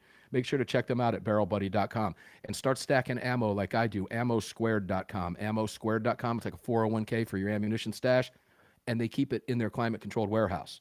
When you want it, they ship it to you. Ammosquared.com, ammosquared.com. And the promo code you heard, Mike Lindell, support MyPillow. They've been with us now for 12, 13 years, easily. Mike's taken a lot of flack from a lot of folks. Support them if you need something. They make great gifts. Use the promo code AAR. I don't care where you see an ad. You take the discount by using the AAR promo code. The only difference is it says, hey, Mike, thank you and all of your employees for supporting my gun rights on Armed American Radio for all of these years, because, folks, he does support your gun rights. The fact that he's been there this long is proof positive of that. So support him back. It's real easy to do. Great products, AAR promo code. More about the rest of our great partners when we come back. We're continuing the conversation now. And Dr. John Lott will be with us at the bottom of the hour. We were talking a little bit about Gifford's organization. Let's not support veterans. Let's support illegal immigrants. Wrong side of everything, folks. Wrong side of everything. Now check this out. Let's move to Montana quickly, because we love Montana. Knutson, The AG has been on the program. We're looking forward to bringing him back very soon. Montana Governor Gianforte just signed, Greg, I don't know if you knew this, statewide ban on red flag laws. That was just signed. So what's the Thursday morning. Banned. What's the new law going to be called that is similar to red flag laws, but just not a red flag law? Well, I don't know because you're getting ahead of me on that. Okay. Likely not. Montana Governor Greg Gianforte did sign legislation, folks, Thursday banning red flag laws in cities and or municipalities throughout the state. Here's the tweet he put out. Just signed into law House Bill 809 banning local governments from enacting red flag laws. Protecting our God-given freedoms and our way of life is not a question in Montana. Now, something else interesting about Montana. Folks, if you own a gun shop, if you are a manufacturer, Montana wants you there. Pretty much that simple. Colorado, you're not too far away. If you can make it to Montana, I don't know that the weather's much different. Might be a little bit colder in Montana for a little bit longer, but you're used to the cold weather and the snow. Get used to a little bit of freedom because Montana values and supports and defends your gun rights. Gianforte just made that comment, and you've heard Knutson on this show before. Believe me when I tell you, they are fighting for your gun rights. And AWR Hawkins points out that Gianforte, the governor, has been laser focused on protecting and enlarging Montana's pro-2A climate. You know, he reported back in April, AWR did, and we talked about it here, that he was responding to Colorado's new semi-automatic ban and whatever nonsense they've got in that bill, that it, and I quote from Hawkins at Breitbart, that it not only prevents the purchase of said firearms, but the manufacture of them too. He anticipated as a result, the semi-automatic gun makers will flee Colorado, and he urged them to make Montana their new home. And the governor himself said, and I quote, Colorado is ranked in the top 10 states with the biggest gun industries, believe it or not. So to all gun manufacturers in Colorado, my question is simple. Do you want to move back to America? Montana is open for business. So there you go. See, that's a free state. Those of you that live behind the blue wall, you get it. And as we pointed out, right after Trump's election, in fact, the day of the election, even before the election, if you live in a blue state, Trump wins this election, and he did, they're going to turn their attention. They're putting a target on every single blue state out there. The hell with the Bruen decision. They don't care. Watch what happens if we win the assault weapons ban case, if the Supreme Court finally gets off their duff and grants cert in that case, which I believe they will. Again, that's personal opinion. I could be wrong. However, if they do, we will win that case. And you heard Doug Hamlin agree that if they take the case, we win the case. And that'll probably be one of the greatest decisions Thomas has ever written, by the way. So I can't wait for that. But that will take that target off your back in those blue states. We predicted it. You knew it. It wasn't hard to predict. All right? But they're going to ignore, no matter what decision comes from whatever court, doesn't matter if it's an appellate court, district court, doesn't matter if it, whatever level it is, even a Supreme Court, we've seen the proof positive of that post-Bruen. They don't care. They'll thumb their nose at it and do whatever they want to do and force you to have to spend your money in the form of tax dollars to fight their anti-gun, un-American agenda in courtrooms all the way up to the Supreme Court. And you know what? They know that there's no guarantee that the case will make it there. They know that. And as you heard Doug say in the first hour, if you were tuned in, that's why we have to flip the Senate and pick up those additional seats. We pick those seats up. Guess what? We've got the 60 votes in the Senate, and we can put to bed a lot of this anti-gun nonsense, Greg. Well, we've got to keep the House as well, and we've got to gain seats in the House, too. So. Yeah, there's that. It's going to be a big fight in the midterms. There's no question about it. I think the Democrats are doing a great job at keeping a lot of people over in the MAGA camp and in the Republican camp currently. They're not hurting right now. They're not hurting our agenda right now. Unfortunately, there are plenty of people that seem to think that the mainstream media is still telling the truth, and I typically just ask them how many booster shots did they get. But we've got to, this is still a fight we have to, we have to combat. We still have to fight the mainstream media. They're still a force. There's still something to be reckoned with when it comes to misinformation. Yeah, let's flip over to Jersey, okay? Whew. Blue state. And Jersey's been somewhat quiet lately. Not sure why. But their AG, Platkin, what's his name? Matt Platkin, I believe. He's a Democrat, of course. But on Wednesday this past week, he put out a gun-free zone tweet, Greg. We didn't talk about, I was saving this stuff for the weekend show. Yeah, but take a listen to what it says. Business owners, this is a tweet from X, post, formerly known as Twitter, whatever you want to call it. Attorney General Matt Platkin. Business owners, did you know that you can display signs prohibiting guns in and around your establishment? Declare your property a gun-free zone by downloading a flyer or requesting a free decal at njoag.gov/gun-free-zone. Woo! This sounds like a tactic opposite of what Hawaii was doing, and to where they are encouraging people to not support, gun rights in areas where Hawaii was saying people have to explicitly say that you're allowed to carry on their property. So this is kind of a flip, but I wonder if they have a similar law or a similar situation in place up there. Yeah, well, you got a choice, I guess. The Democrats are giving you a choice up in Jersey.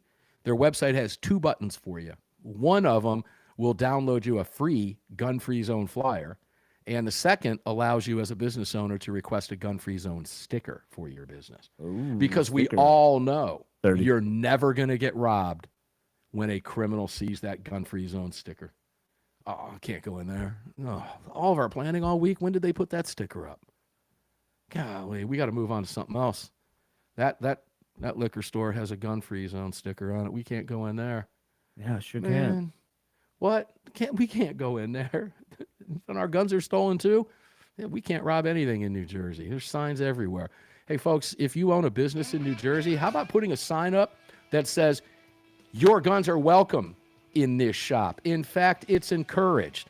Wouldn't you love to see what the AG Platkin and the governor in New Jersey would say about that? Stick it right back in their face. They deserve it. John Lott will be here on the bottom half of this hour, coming up right after the break. Don't go away. John Lott coming right up.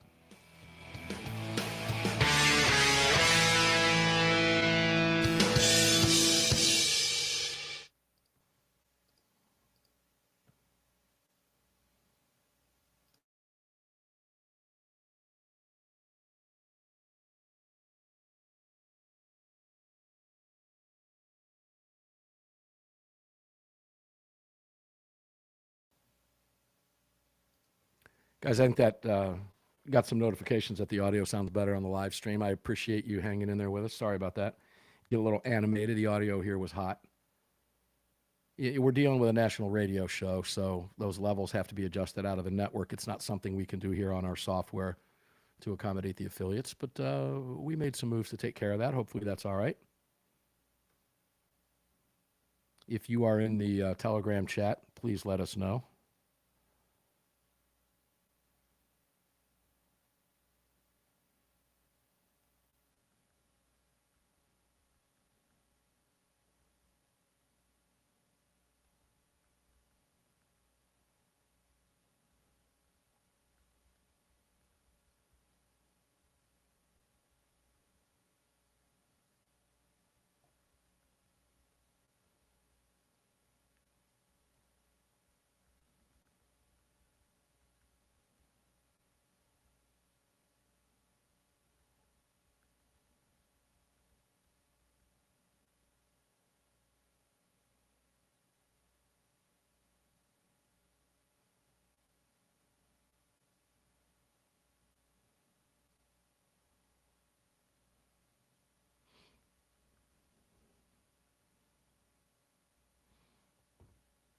All right, good stuff. NRA was very pleased with the interview with Doug, and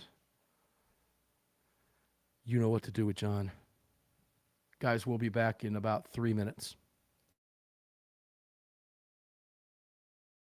Greg just told me 2 minutes. Those of you on Telegram, let me know what you think about the audio levels, please. I would appreciate it on the streams, particularly X, where we have several thousand viewers over there. Thanks in advance, guys.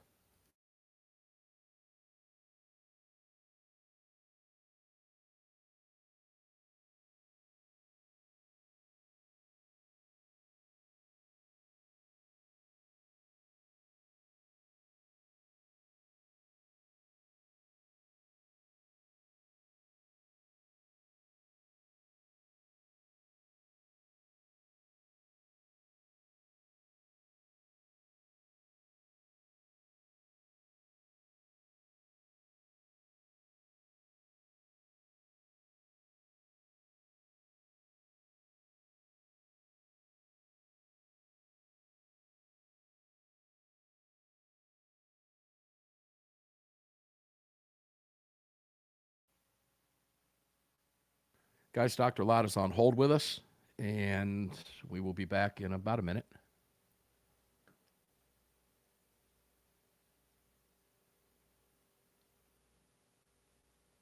You'll hear Greg tell us. Just a second.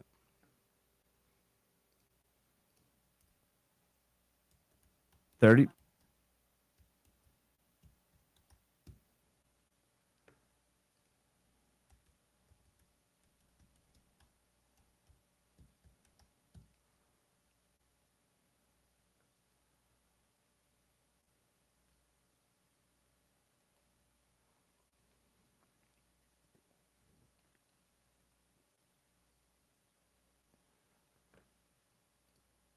Back at you, boys and girls.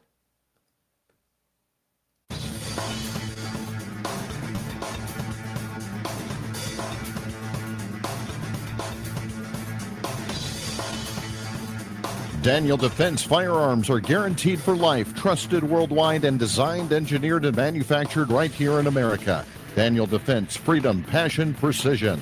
Yeah, freedom, passion, and precision. That is Daniel Defense, ladies and gentlemen. I know there because I've been there firsthand. You can smell the freedom, you can see and feel the passion, and you can definitely shoot the precision over there at Daniel Defense. I've done all three of the above.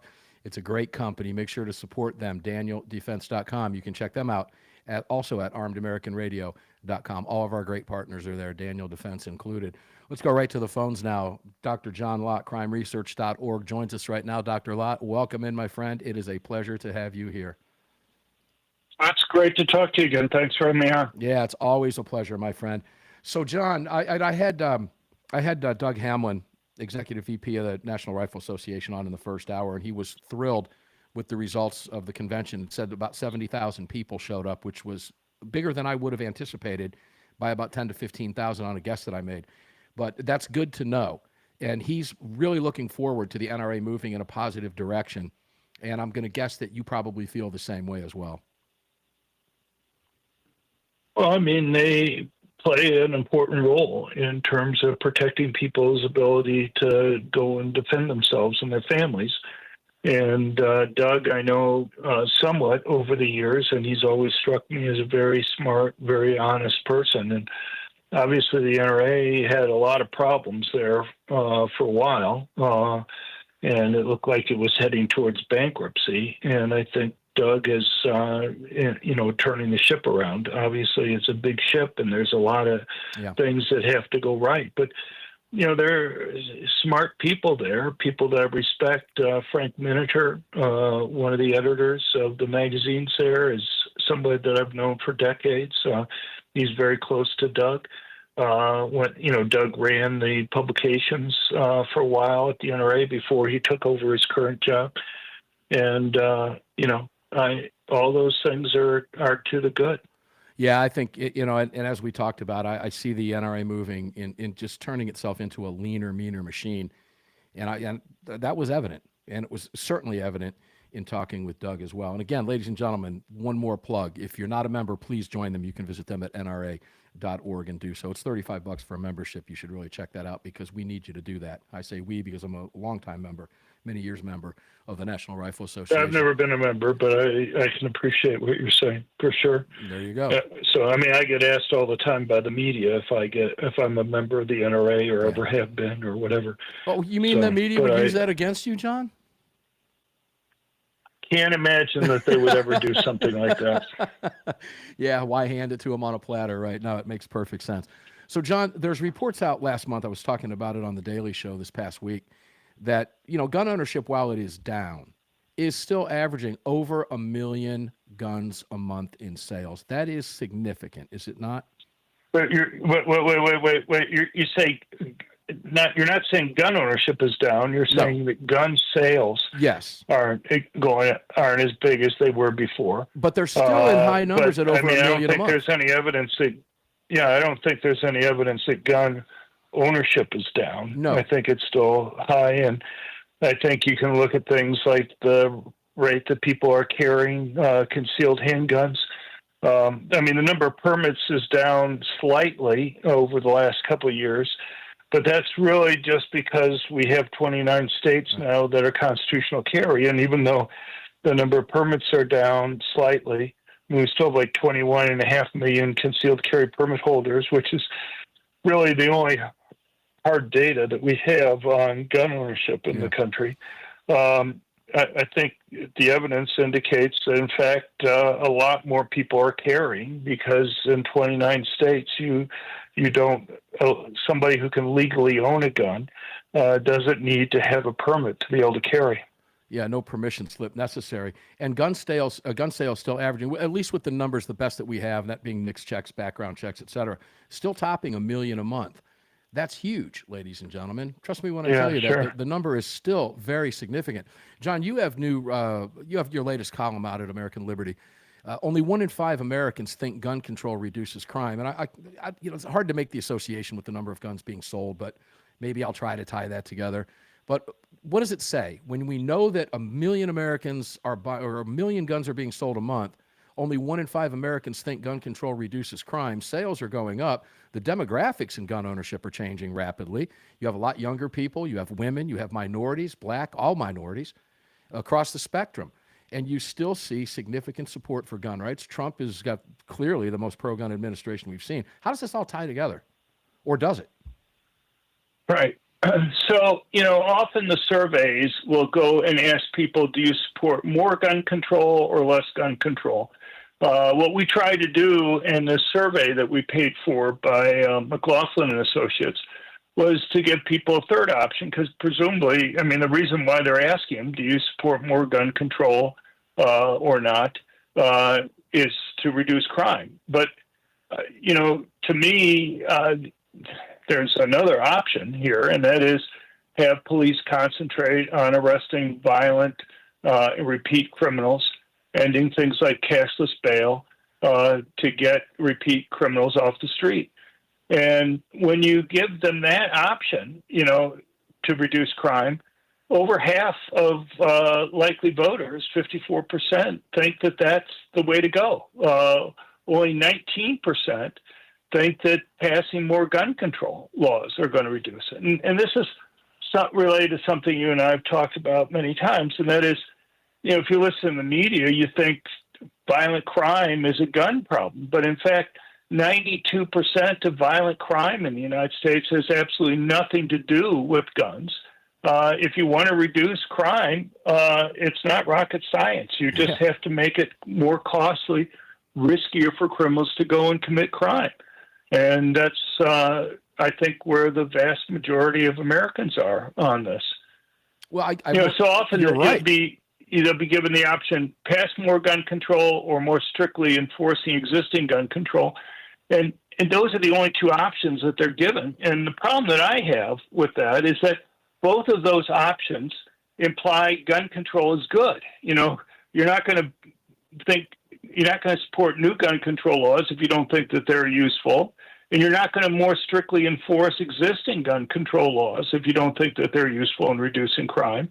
But it turns out you add those two together, you get about 40% of Americans that are there, even though those are usually the only two choices that these surveys give them. And when you go and you ask them, well, okay, how about a third option? How about having police actually go after violent criminals? You get 54% support that. Well, that's an idea. I think you missed it in the previous segment, but I think New Jersey Attorney General Matt Platkin might be onto something here. He put a tweet out a few days ago. Business owners, did you know that you can display signs prohibiting guns in and around your establishment? Declare your property a gun-free zone by downloading a flyer or requesting a free decal. So, John, I think he's onto something because, like I said, criminals going to see that sticker on the door and say, this is a gun-free zone, can't rob me. Boy, that's going to change. Oh, I'm sure they'll keep them away. That's going to change. I don't think there's any doubt about that. Right. Well, yeah, as you and I know, in fact, it serves as a magnet for those things because the criminals then know that everybody else will be defenseless there. And so, it makes it more likely that they'll want to go there to go and commit their crime. These guys are no different than anybody else. If they can rob people with less risk, who do you think they're going to go after? They're going to go after the less risky target that's there. When I was chief economist for the U.S. Sentencing Commission, I must have read over 1,000 trial transcripts And you many times get one robber to turn state's evidence in a plea deal against another robber that they were with. And they ask them questions like, why did you pick the target that you did? Okay, John, and hold on to say that. things That's like, hold on to that. That's fascinating stuff. We're getting ready to take a break. When we come back, I want to continue this part of the conversation with John. This is really fascinating stuff. When you talk about hearing from criminals who say, well, I figured it out, I'm going to turn state's evidence over here. Yeah, this is going to be fun. We're going to continue the conversation with Dr. John Lott. CrimeResearch.org, ladies and gentlemen. You can support John and all of his amazing work at CrimeResearch.org. Throw something over there. Help John. He is literally a national treasure doing all of the work that you and me and everybody else relies on for the facts. We'll be back right after this. One more segment with John Lott.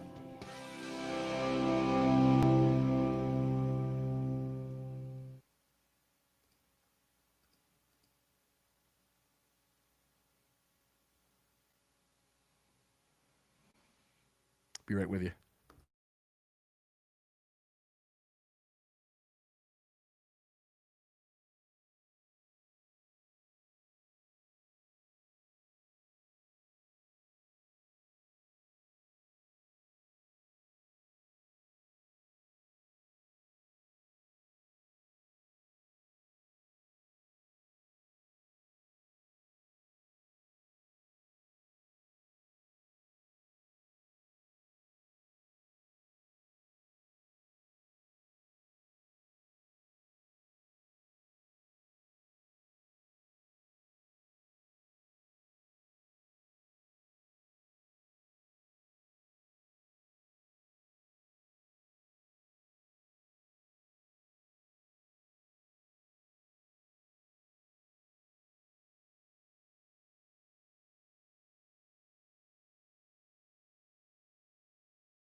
Coming up on the broadcast at the top of the hour, 6 minutes after, Parkland father Ryan Petty is lined up. We just spoke to Ryan. He's ready to dial in here in just a moment.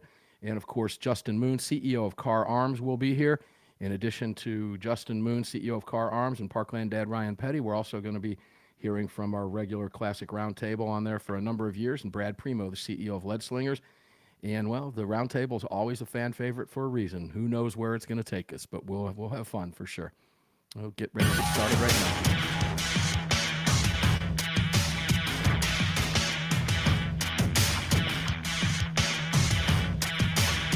The following segment of Armed American Radio is being brought to you by Patriot Mobile. Visit patriotmobile.com/AAR and use the AAR promo code to get free activation today. Welcome back. Yeah, ladies and gentlemen, that Patriot Mobile free activation, boom. This hand, what I'm holding up my hand here, my right hand, if you're watching on your devices or TVs or whatever it is, that's a Patriot Mobile activated phone. You can do the same thing. Just use the AAR promo code and you get a month free. They got all kinds of cool stuff going on over there, and you can find everything that they offer at Patriot Mobile by visiting patriotmobile.com/AAR, patriotmobile.com/AAR, and you can check out all of our great partners. You can find them all, including Emerson Knives. I use that knife at least 2 to 3 times a day, and I've got about 4 of them. One of them's collectible. I never take out of my safe. It's made out of wood from George Washington tree. It's very cool, no doubt worth a few bucks, but it's really fun to have around. You can pick up an Emerson knife using the AAR promo code and save 10%. So visit Ernie Emerson and his family, Megan and the whole crew over there, made right in America, emersonKnives.com, emersonKnives.com. Use the promo code AAR to do that. Roundtable coming up at 6 after. Let's continue the conversation now with Dr. John Lott, crimeresearch.org. John, I'm sitting here on pins and needles. I can't wait to hear this next segment. If you would please continue. This is fun stuff to talk about. Go for it. It's all yours. Oh, thanks. So as I was saying, I was chief economist for the U.S. Sentencing Commission, and one of the things that I did while I was there, just to kind of learn about stuff, was to go and read through old trial transcripts. And what you find is that many times through plea bargains, they were able to get a deal where they'd get one of the criminals to turn evidence against another criminal. And the types of questions that they would ask would be very similar time after time. And one of the things they'd go after is, how did you pick the target that you did? And they'll say things like, well, we were thinking about robbing the drug dealer down the street because he has lots of money, but he has lots of guns, and it'd be crazy for us to go after him. And then we talked about maybe robbing a cab driver, but that would be pretty crazy too, because a lot of the cab drivers have guns. And then we saw this small woman walking alone in a parking lot late at night by herself, and she looked like a really easy target. And so we went after her. If they're like anybody else, if you can do the same job at a lower cost with less risk, you're going to go and do that. And so, the fact that people can go and defend themselves with guns, you can make it riskier for criminals to commit crimes with higher arrest rates, higher conviction rates, longer prison sentences, the death penalty, and so on. But you can also make it riskier for criminals to go and commit crimes by allowing people to be able to go and defend themselves. John, I have to ask you a question. Let me stop you real quick. Why is this so hard for the other side to figure out? Because everything you're saying makes perfect sense to a critically thinking human being. What is it that the other side cannot figure out? Certainly, they have to know this. I think they're just putting agenda over their. I don't know, but please, if you have an answer for that, give it to me. Well, it's particularly puzzling for me. I'm an economist, and economists have basically a couple ideas. One is that incentives matter. Yeah. If something's more costly, if the price of apples go up, people buy fewer apples. If the price of apples go down, people buy more apples. And the same thing is true with crime. If you make it more costly for criminals to go and commit crime, they're going to go and commit fewer crimes. But, you have lots of people on the left who think, well, I'll just put a price control on something. They don't, at least I'll say they're consistent. They don't think policing matters. I mean, I don't know how many news articles I've seen in the New York Times. I mean, there's an old reporter called Fox Butterfield who would just kind of write story after story, kind of refusing to believe that higher arrest rates or longer prison sentences would have anything to do with deterring criminals from committing crimes. But, so it's not too surprising that they're consistent in the sense that they don't think police matter and they don't think that armed civilians matter. But even with national defense, I mean, you are probably someone who thinks that peace through strength, that Sure. if you have a strong military, you can deter your opponents from ever going to war. Obviously, there are lots of people on the left who, just as they don't think making it risky for criminals to commit crime matters. They don't think that stronger militaries deter people from getting into wars. Who knows exactly what's going through their mind on these things. I don't know how they raise their kids. I mean, anybody who has a kid presumably knows you try to set boundaries. You let them know that there's certain things that are acceptable or not, and there'll be punishments if they go and do things that they're not supposed to do. That if you don't have punishments, then kids will go, run riot and cause all sorts of trouble. Well, it's basic stuff, John. It's kind of like, it's like, because I'm a big fan of prison documentaries, right? I used to love watching the Scared Straight stuff over the years, and Hard Time. They filmed a solid year, National Geographic. And look, it's the same mentality in prison. You go into prison and become a lay down patsy snitch, you're going to have a long sentence. You go in and bash the guy over the head with a sock filled with soap bars or maybe the lunch tray, they're going to think twice before they attack you again. I mean, this is just basic common sense. And Reagan pointed that out. We've seen that. You throw a missile at me, I'm going to destroy your country. Keeps people from throwing a missile at you. I don't understand why that doesn't apply to the left's logic, if you want to use the word logic, when it comes to carrying a gun to defend yourself. It just doesn't make any sense. I'm not going to rob that person. That person might have a gun. John, we've seen studies over the years. I think it was done in the 80s, and forgive me for not remembering who it was, that interviewed thousands of criminals in prison who said they feared armed homeowners more than they feared armed police, because they knew an armed homeowner would shoot them without question versus police who might have to go. Well, I mean, that holds true, right? I mean, we see this all the time. I mean, look, you compare the United States to the UK in terms of burglary rates. Mm-hmm. One thing that you see is that the UK has a burglary rate about twice the burglary rate that we have in the United States. And there are lots, and about 60% of the time that the burglaries occur, the residents are at home. Mm-hmm. In the United States, that's very rare. Only about not only do we have half the burglaries, but only about 13% of the time are the burglars home, or the residents home when the burglars break in. And also the time of day. American burglars break in during the middle of the day. Burglars in the UK break in the evening. Why the difference? Well, all those things are explained by the fact that American burglars are worried about getting shot. Of course. So you spend twice as long casing a home in order to try to make sure you avoid having people in the home when you break in, but you also break in during the middle of the day when people are most likely to be out. In the UK, they know the people aren't armed. They know the people aren't going to be able to stop them. And in fact, the reason why they like to break in during the evenings is they want the people to be able to go and tell them where their valuables are. Right. American burglars are willing to forego having that additional information from the people that they're stealing from. John, I don't know why it's rocket science. It's not rocket science, ladies and gentlemen. John, we're at the end of the hour. I could keep you for another one. You know that. We'll bring you back next week. Dr. John Lott. Where can people find you, John? Where can people donate to you and help you with all your great research? Well, thanks. At crimeresearch.org, crimeresearch.org. Thank you, John. And we have a new study at the top of the page that people may find interesting. I'm sure they will. Crimeresearch.org. John Lott, thank you for everything that you do. Ladies and gentlemen, help John out over there. If you can throw $5 a month over there, Greg does. I give $50 a month. The man is a national treasure for a reason, okay? And you just heard why. He does the work that the other side hates. That's why they don't like him, and that's why they don't like us. That's why we get up and do what we do, because we're in their face every day. Top of the hour, 6 minutes after, a classic roundtable with Brad, Ryan, and Justin. Don't go away. You've just filled your prescription for freedom with Mark Walters, presented by X Insurance. X Insurance. On the Armed American Radio Network.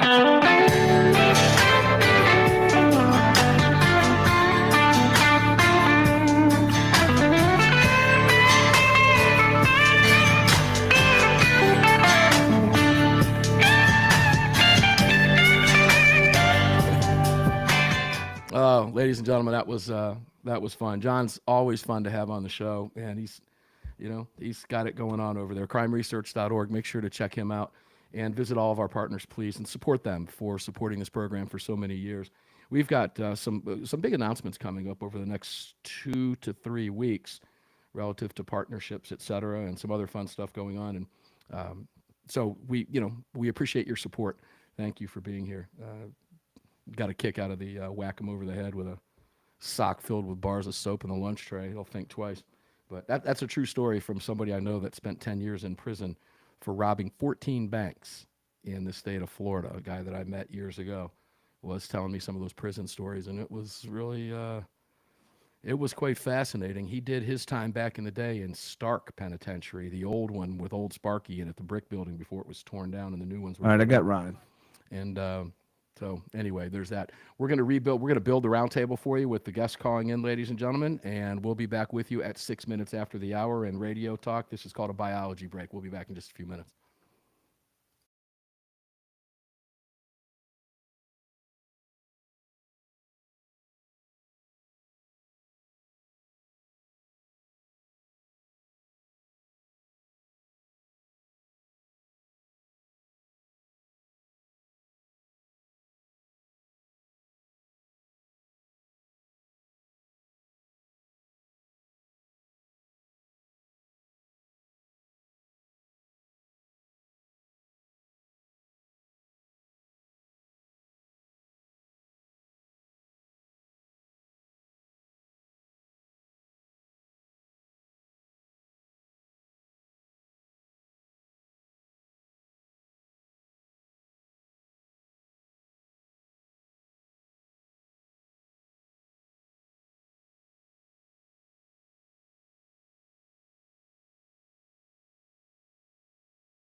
What's up, boys and girls?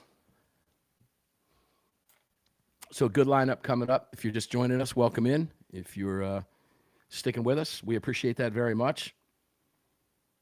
Got a good Gang's lineup all coming here. in. Okay, got Greg, your mic is live. So we've got Brad Primo, CEO of Lead Slingers, CEO of Car Arms, Justin Moon, fan favorite for a reason. If you're new to the show today, guys, you're going to love Justin.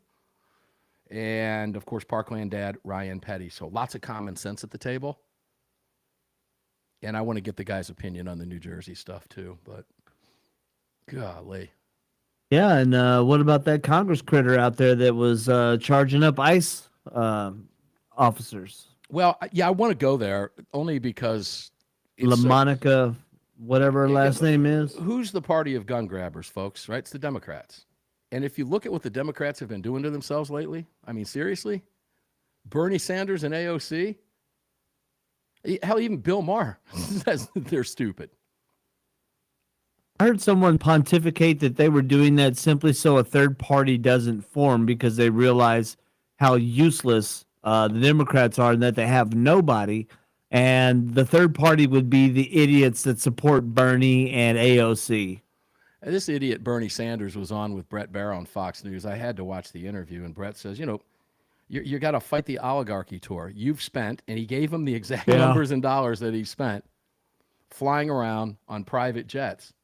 Scumbag. And this guy's, talking about, well, that's how we have to get from point A to point B, Bernie Sanders. Well, do you think I'm going to stand in line at United? You stand in line. Yeah, dickhead. Fuckface. Oh, I swear. Can't stand that commie bastard. Oh, gosh. You get to hear Greg in all of his glory. Kind of fun during the breaks, right? Too bad the FCC doesn't allow that kind of language. Then the No Fun Club. Guys. The FCC. There's okay. What do we got, about a minute? Yeah, close.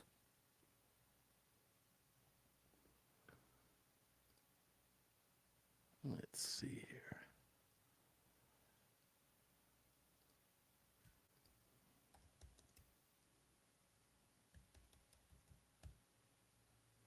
So we haven't had the crew together.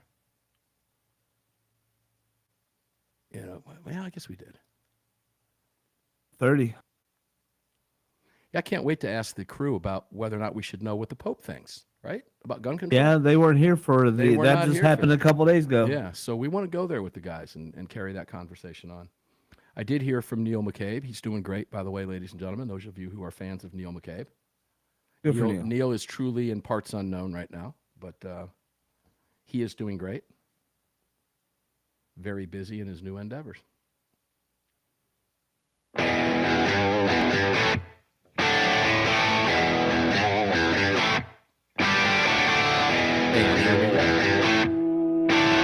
This is Armed American Radio. If they want to take my guns, they're going to have to bring a station wagon and a whole lot of friends because I'm not giving them anything. From the Car Firearms Group studio At the Patriot Mobile Communication Center. on the Sig Sauer Platinum microphone.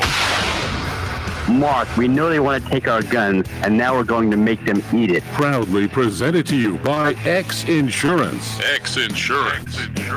Here is your host of Armed American Radio, the loudest conservative voice in America fighting for your rights, Mark Walters. Oh, here we go, ladies and gentlemen. The fan favorite hour begins right now. The round table is upon us. If you are just joining us, welcome. You will love the round table. If you're new to the show, if you are rejoining us, thank you for being here. If you're watching us on any social media platform, there's just shy of 4,000 of you watching on Twitter right now as we continue to grow the program on our social media outlets. We appreciate it. Please like and share the post and give us a follow at AAR Mark over there. And never miss, you subscribe to the Armed American Radio podcast on your favorite podcast platform. Of course, 17 years now, we're on air 6 days a week, Monday through Friday, 4 to 5 Eastern, 1 to 2 Pacific, live, and every single Sunday from 8 to 11 p.m. Eastern, 5 to 8 p.m. Pacific. You can check us out if you can't make the live shows. Never miss the podcast. Just download the podcast subscribe to it on your favorite podcast platform, and you'll never miss a live episode of the national radio broadcast. Welcome into the Car Firearms Group studios. Mark Walters in front of the Sig Sauer powerful platinum microphone. It's all being brought to you here at the Patriot Mobile Command Center and Ranch, and we appreciate that. Greg, we're on Facebook.com/Armed American Radio Live, and I'll let you tell where else people can watch and get involved in the chat forums and all that fun stuff. every single week. Go for it, brother. Yeah, we're also on YouTube and Rumble. Just do a search for Armed American Radio with Mark Walters. Over on X, we're at AAR Mark, also at armedamericanradio.org or .com. Just click that menu icon and select your watch live, listen live, or podcast link. And if you want to join our live chat, download the Telegram messaging app, create your profile, and search for Armed American Radio Conversations. Yeah, and by the way, you can also chat on the forums that you're watching us in. So more growth coming, a lot of exciting stuff coming with Armed American Radio, guys. We couldn't do it without our partners, so make sure to visit them all at armedamericanradio.com. Because we're in the Car Firearms Group studios, let's go right to Justin Moon, the CEO of Car Arms. Brother Justin, fan favorite. How you doing, my friend? Doing good, Mark. Thanks for having me, man. Something tells me we're going to have some fun today. You know, I think there's going to be some laughter in this hour. There's no doubt about it, because the Democrats do some stupid things, and we'll have some fun at their expense. Parkland Dad, Ryan Petty, how you doing, my friend? You've been tuned into the show for the last couple of hours, and here you are. We love you. Welcome in, Ryan. Hey, it's great to be here, Mark. From the studio. Finally, finally, right? rainy Florida. It's finally summer here, and it's good to hear Justin's voice. I keep this mental image of that 50 BMG in my mind. Every time I hear Justin's voice, all I can see is that 50 BMG. Yeah, well, let's go there since you brought it up, and welcome in. And we've got the same rain you have. It's been like that for a couple of days, but that's okay. It made for a really relaxing weekend. Brad Primo, CEO, Lead Slingers Whiskey. What's going on, brother? Let's sling some lead around today. What do you think? That sounds good, Mark. I'm doing pretty good. How about you? I'm doing wonderful. Now, guys, when was the group together? I mean, it's been kind of sporadic since the NRA. So I'm glad we're all here today to talk about some fun stuff that we're going to do. But Ryan, since you brought up that 50 BMG, Justin, let me go to you. You know, I never thought I'd see a 50 BMG that I could shoot that has no recoil and I don't need hearing protection for. Now, there's probably a lot of new listeners and viewers out there today, but good heavens, say it so, please. Say it so. Is that really true? Well, we showed the Tau 50 suppressed at the NRA show, and yeah, it's hearing safe if you have open skies above you, and it's really got no recoil. You pull the trigger and you still maintain sight picture. That's the only 50 BMG I know that you can maintain sight picture after you pull the trigger. And not wear hearing protection, folks. Think about that one. Good heavens. All right, guys, let's go to stupid Democrats, because stupid Democrats are fun to talk about. Taking the cake today is Attorney General Matt Platkin up in New Jersey. And, you know, we just got off the interview with John Lott. We talked a little bit about this. So I can't wait to get your perspective. Ryan, I'll start with you. Attorney General Matt Platkin in New Jersey, I guess he's got it all figured out, because he put the following post up on X, formerly known as Twitter. Business owners, did you know that you can display signs prohibiting guns in and around your establishment? Declare your property a gun-free zone by downloading a flyer or requesting a free decal at njoag.gov/gun-free-zone. Ryan, how effective is a gun-free zone? And you know more about it than anybody on this panel, and likely more people than everybody listening around the country, because you get it. What's he trying to accomplish here? Is the man stupid enough to believe that his gun-free zone sticker is going to do anything? I've got one question for the Attorney General of New Jersey. Ask me how that gun-free zone sign worked out for my daughter. Look, this is clownish behavior at best. It's disingenuous. No, he knows very well that these signs don't matter. They do not stop criminal activity. In fact, if anything, they attract criminal activity. And you might as well put a bullseye on your place of business if you're stupid enough to put a gun-free zone sticker in your window. You might as well say, come in and rob me. And you know what? While you're here, why don't you go ahead and shoot all of my customers too? Because we're defenseless here. It's absolutely idiotic. He's doing it for the sole purpose of being able to say he's done something, which is what 99.9% of politicians just want to be able to say, I did something. Even though something, Brad Primo, is nothing. Is the man that stupid? Yeah, I think so. I think Democrats are generally stupid people for voting the way they do. But yeah, it's neither here nor there. I mean, I'll just put it this way: when it comes to these signs, I mean, I'm generally a law-abiding person. I'm a peaceful person, and I will walk right past one of those signs with a pistol on my hip. And so, if it's not going to stop someone like me, it's definitely not going to stop somebody who intends to do harm.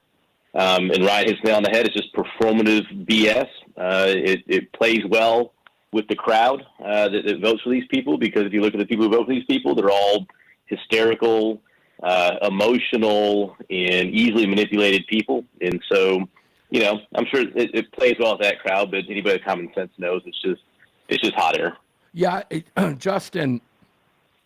Yeah, so I'm a law-abiding gun owner in New Jersey, and I'm following the law, and I've got my gun with me. Maybe my new car X9, which is beautiful. I can't wait to get my paws on it. I know it's shipped. But do I, as a gun owner, no, I'm taking, you know, not me. You heard what Brad said, but let's just speak in general, broad brush. Honey, I can't go in there with my gun. I have to go back out to the car and put my gun safely in the car. And because I'm in New Jersey, I have to field strip it, take it apart, and I should probably melt it before I put it in the trunk, because I don't want to get pulled over on the way home. But wait, I have a permit, but they won't hassle me. You know the routine. You know where I'm going with this. But I'm comfortable. We can go in there because the sign has a sticker. The business, that restaurant, or that bagel shop, or that newsstand, whatever it is we're going into, has. Oh man, what a relief! I can put my gun away because the sticker's there. Do people fall for this crap, Justin? Well, only the law-abiding people will follow the law. So criminals, by definition, are people who don't follow the law, and they're not going to pay attention to any stickers. I mean, 95% of mass shootings happen in gun-free zones. Gun-free zones are the favorite place to shoot up by criminals. Yeah, and as John's research points out, ladies and gentlemen, we know that to be a fact. So, again, it begs the question, what is Platkin up to here? Ryan, I'll give it to you before we go to the break. Just what do you think he's up to? And when we come back, guys, we're going to talk about the Pope, Pope Leo the 14th. And I have a question for each and every one of you, and I can't wait to get your response. Ryan, take us to the music. Look, the second part of the strategy here is what they've done in most blue states, which is to make it so inconvenient to carry your firearm. You mentioned it earlier, Mark. I've got to leave it in my car, and in New Jersey, I've got to leave the magazine in the trunk and something else locked up. It's so inconvenient that it becomes impossible to bear arms, or very, very difficult. And so most people just give up and don't do it. And what they want are sheep. That's what politicians want. That's the second part of what this AG is trying to do. Turn us all into sheep.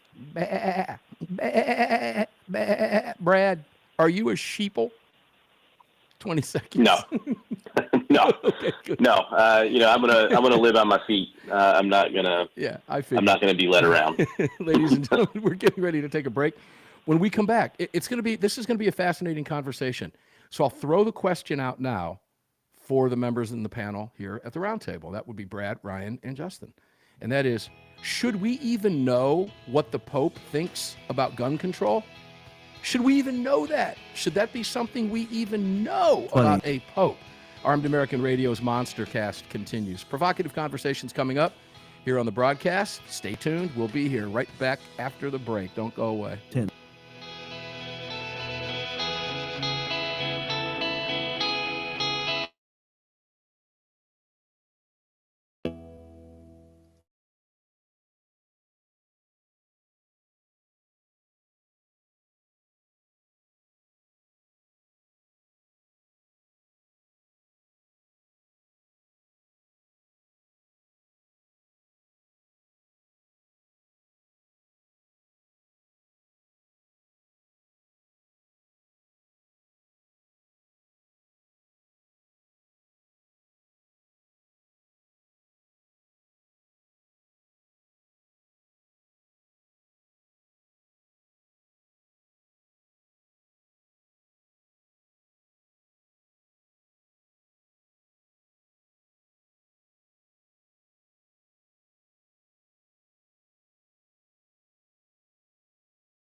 Welcome back, guys.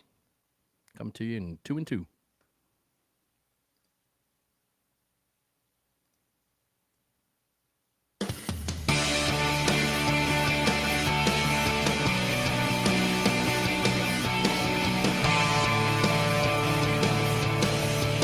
Hi, it's Mike Gallagher wanting to let you know that the crew of the Desperado Sport Fish in Virginia Beach, Virginia supports Armed American Radio and the Second Amendment, and I'm right there with them. Now back to Mark Walters. The great Mike Gallagher. We love Mike Gallagher. He's a good friend of mine, good friend of yours, and a great friend of the Second Amendment. You can tune into Mike Gallagher's award-winning show every single Monday through Friday, and that would be 9 a.m. to noon Eastern, 6 a.m. to 9 a.m. Pacific time.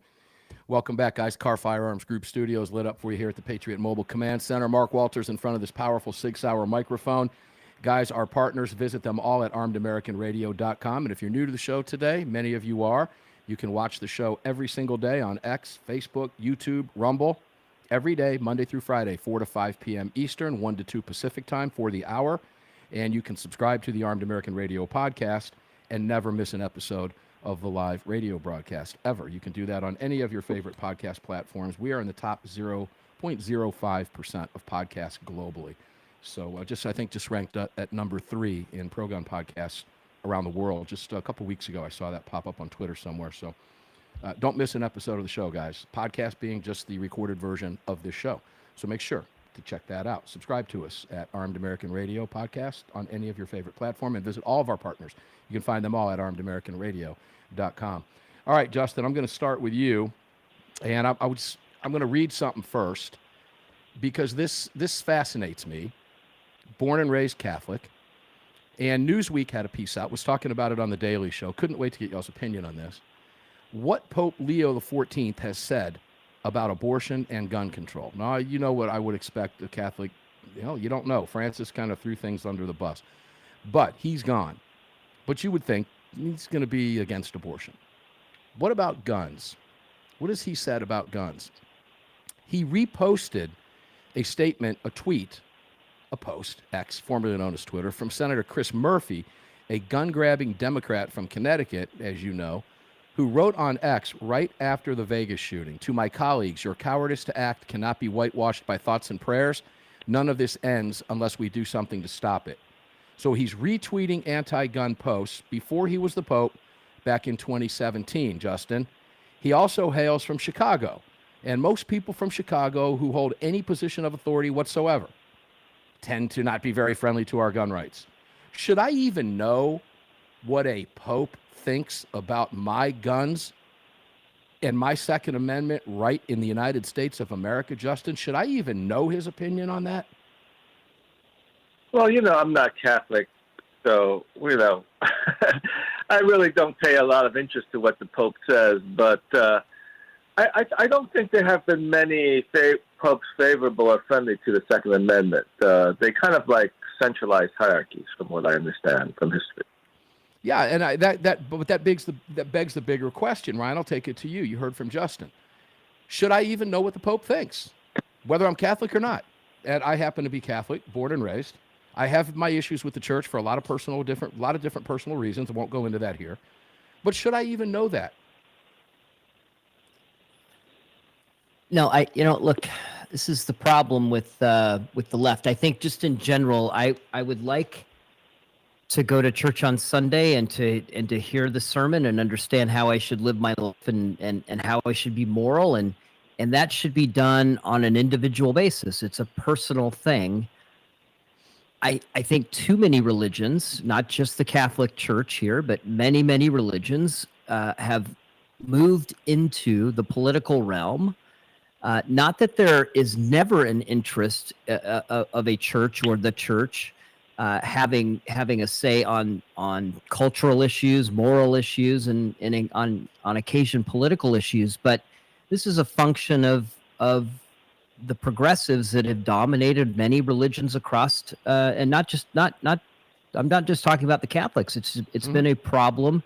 It's been, you got guys like David French out there, right, who write about this stuff all the time. David went from a very conservative person to somebody that's quite honestly a progressive. And what progressives do is they take everything and they politicize it. And so when we're hearing about the Pope or any leader of a church or any official from a church talking about very specific political issues that are impact the United States and maybe different than what they believe or think in Europe, it's because of the progressive left has attacked these institutions and tried to turn them into political entities. And that's unfortunately that's a long way of saying, Mark, no, you shouldn't know what the Pope thinks about your gun. Brad, giving it to you. Should we know what the Pope thinks about our gun rights? I mean, I'm kind of the same boat as Justin. I raised Baptist, go to a Baptist church. I really couldn't care less what the Pope thinks or what he says. That being said, the Catholics, a pretty large part of Christianity worldwide. And I'll start caring about his opinion on guns when he actually shows a spine and starts excommunicating Democrat politicians for supporting abortion. Put your money where your mouth is or shut up. That'd be my message to him. Yeah, I have a lot. There's a lot of issues with the Catholic Church on that. And, here's my take on it. The answer is flat out no. I don't care what the Pope thinks about my gun rights. If the Pope wants to have a conversation with me about my gun rights, I'll tell him the same thing I will tell the doctor that said, "Are you a gun owner?" when I went into pediatrician's office back in 2005 when my kids were little. Got up, told him to go pound salt, and got a new doctor. Pretty much that simple. I don't care what the Pope thinks about my gun rights. And I don't care that the Pope thinks what he thinks about gun rights either. People can think what they want, but don't get in my face about it. So here's the reason I asked this question, Justin, as I talked about on the Daily Show last week. Here's what's getting ready to happen. As we say south of the Mason-Dixon line, here's what's fitting to happen. This Pope comes from Chicago, Justin. He's American. There's going to be another tragedy in America at some point. We know it. There's evil out there. We all know it. Some idiot's going to do something bad, and this Pope is likely going to chime in. Being American, he's going to get a tremendous amount of left-wing, gun-hating media coverage from ABC and NBC, so we can all CBS over on MSDNC and CNN LOL. We know that's going to happen. So I fear that he is going to sway or could sway some opinion because the media is going to be, the coverage will be so intense if and when the Pope comments on it, which he likely will because he has before, Justin. That's my big concern. I think that's a valid concern, Mark. I mean, we would hope that the Pope would be apolitical and especially since there's so many Catholics in America. And, there are a lot of the Catholics it's the largest denomination. There's over 30 million Americans who are Catholics. So I got to respect the Catholics in America. And I just hope that the Pope wouldn't be, trying to make a political issue because fundamentally, human rights have been protected by armed men. And if we didn't have good guys would have, innocent people being murdered everywhere, like what's happening in China with the organ harvesting from the Falun Gong members. Yeah. I think the Pope should talk more about the human rights abuses in China than try to chime in on our moral lacking because we have guns to defend ourselves. Oh, I love it, Justin. Ladies and gentlemen, that's why Justin is a fan favorite. You just nailed that, Justin, right on. I will let that stand on its own. Armed American Radio Monster Cast Roundtable, Classic Roundtable with Ryan Petty, Justin Moon, and Brad Primo will continue. We've got 2 more segments in this 3-hour broadcast. Don't go away. Going to be a good one.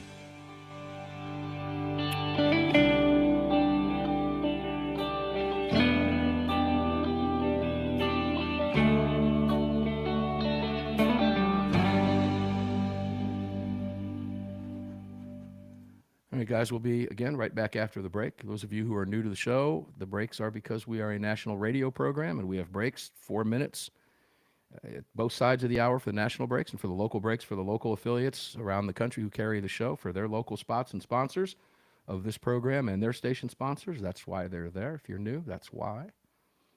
And if you want to subscribe to the podcast, you can do that. The spots are cut out during the podcast to shorten it. And the podcast length of the hour show comes out to about 39.5 minutes. So make sure to subscribe to the podcast, Armed American Radio, on your favorite podcast platform. And please go out of your way to support all of our partners. You can find them all at armedamericanradio.com. A couple great ones. They're all great. Crossbreed Holsters is great. And I've got 2 firearms sitting right here, that both of them riding in Crossbreed holsters.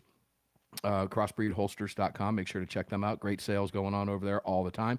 So make sure to dig into crossbreedholsters.com.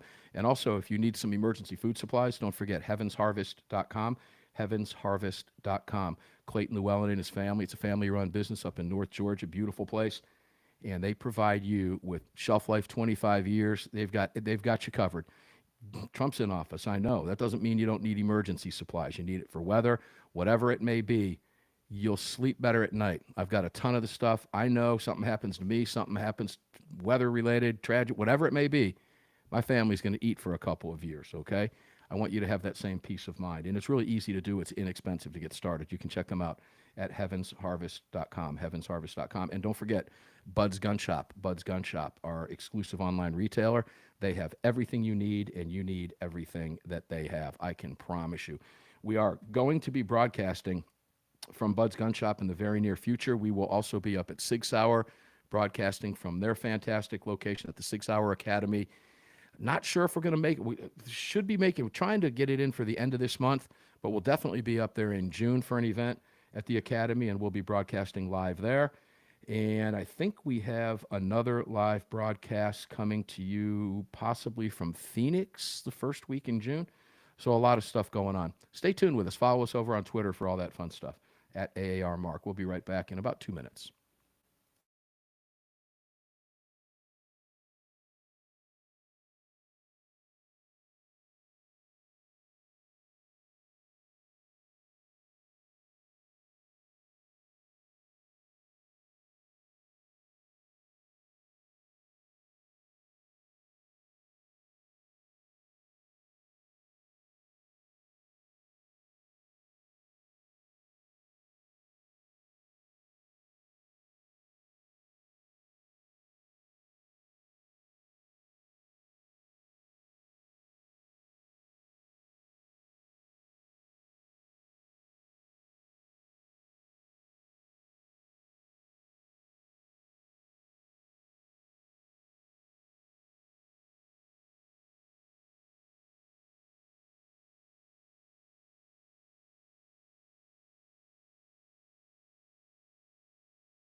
All right, guys, back at you, about 20 seconds.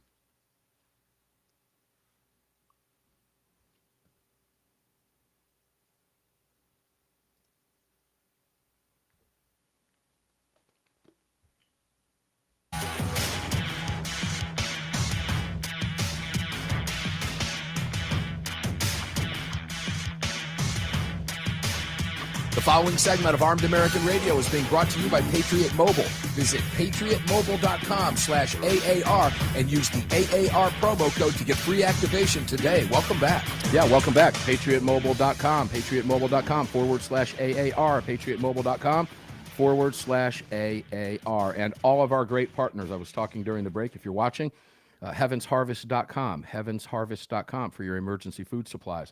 I just had a very brief conversation with my family today. We were talking about grocery bills, and I said, we got 2 years worth of food right here. So if the crap ever hits the fan, we're good to go here. We sleep well at night knowing that we have that. You can do the same thing, and it's not real expensive to get started, ladies and gentlemen. For about $100, you can get started at heavensharvest.com, heavensharvest.com. Food's expensive right now. It's starting to come down, but why not have some in case of an emergency, right?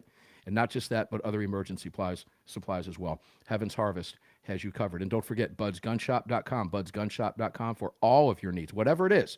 They are our exclusive online retailer for a reason. Make sure to check them out at budsgunshop.com.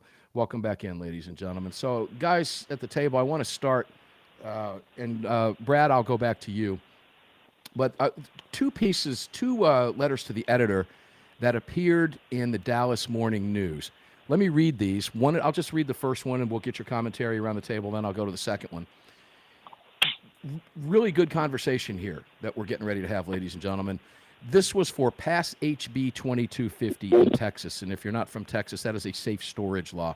Take a listen to this letter to the editor from a Jessica Wood in Rockwall, Texas. In January, my 16-year-old son, Colton Wood, was unintentionally shot and killed by a gun that was not safely stored. Colton was a soccer player, a gamer, and a future chemical engineer. His life was full of promise that it ended in an instant. The pain of losing Colton is unbearable, but the tragedy didn't stop there. The friend who discharged the weapon was so consumed by guilt that he died by suicide. One unsecured gun destroyed 2 young lives and devastated 2 families. Texas currently has no law requiring firearms to be safely stored around children. That's unacceptable. We have a chance to prevent tragedies like this through House Bill 2250, which would require gun owners to store firearms securely. This is not about politics. It's about saving lives. Safe storage laws work. They reduce accidental shootings, suicides, and stolen firearms. They give families like mine a chance to avoid the unimaginable. I'm speaking out because I don't want another parent to live this nightmare. Please pass HB 2250. Protect our children before it's too late.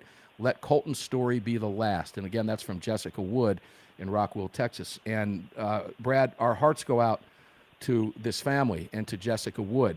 But will a new law stop irresponsibility? Can we legislate people's responsibility? Brad, I'll start with you. No, I mean, the only thing the safe storage law does is it just criminalizes the parents of the victim. Really, it perpetuates a tragedy. Like if you're a parent and something like that happens in your life, and the next thing that happens is the cops show up and arrest you. After all that, like what are you really proving? What are you fixing? You know, I mean, if you own firearms and you have kids in the house, the responsible thing to do is to store them. You're not going to just start, leaving your firearm out and then they pass this law and say, "Oh, man, I should have been storing this, all along," and put it away all of a sudden. Like you're either going to be a wise and responsible person or you're not. And again, a law like this is not going to fix anything. It's not going to help it. It's just a reactive measure to make somebody feel better about something and not really actually do anything.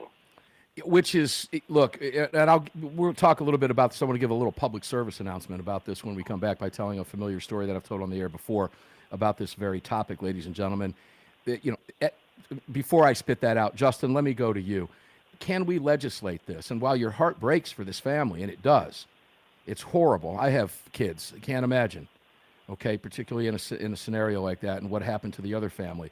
But is it the gun's fault? And is it the fact that there's no law, or is it irresponsibility, Justin? And will a new law stop that type of tragedy? Well, we have guns for self-defense, Mark. And when we have guns for self-defense, those guns need to be accessible. Otherwise, they're not going to be valuable to us for self-defense. And so, in order for the purpose of accessory, many people will, I would say millions of Americans will have their gun by their nightstand, not in the safe, because if somebody breaks into their house at night, they need to grab it quick.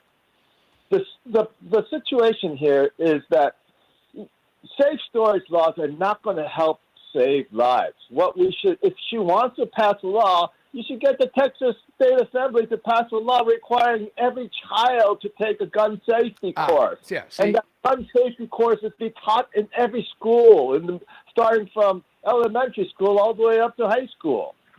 So Justin just nailed it. So I'm going to come out and tell you, Ryan, when we turn it over to you now. But education is far more important than a law. It comes down to responsibility and education, Ryan, does it not? If I'm broken, fix me, brother.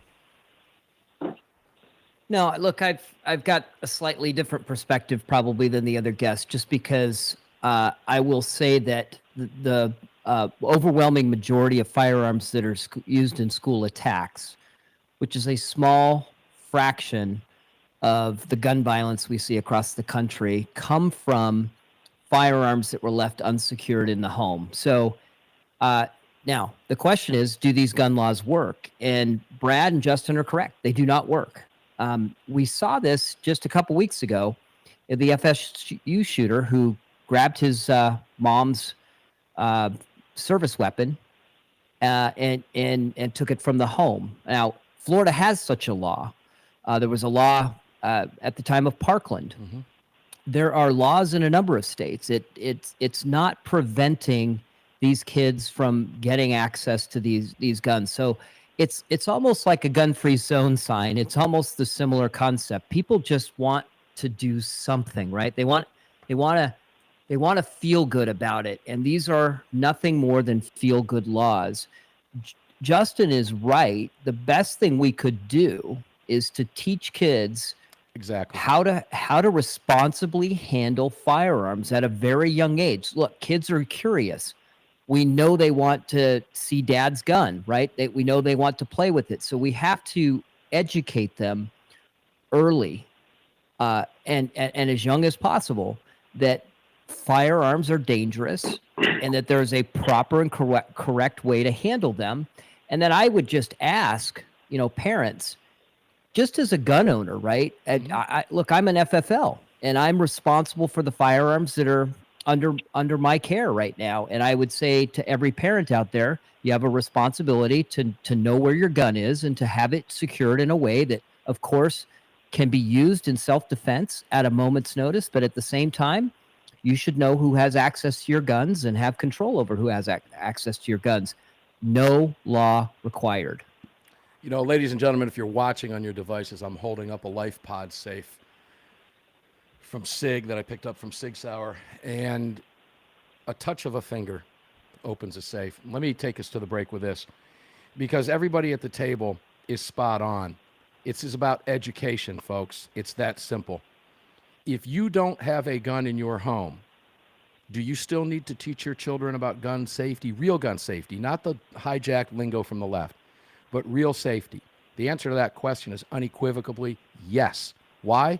Because your neighbors and their friends have guns in their home, and you need to teach your children, whether you have a gun at home or not. Get that through your head.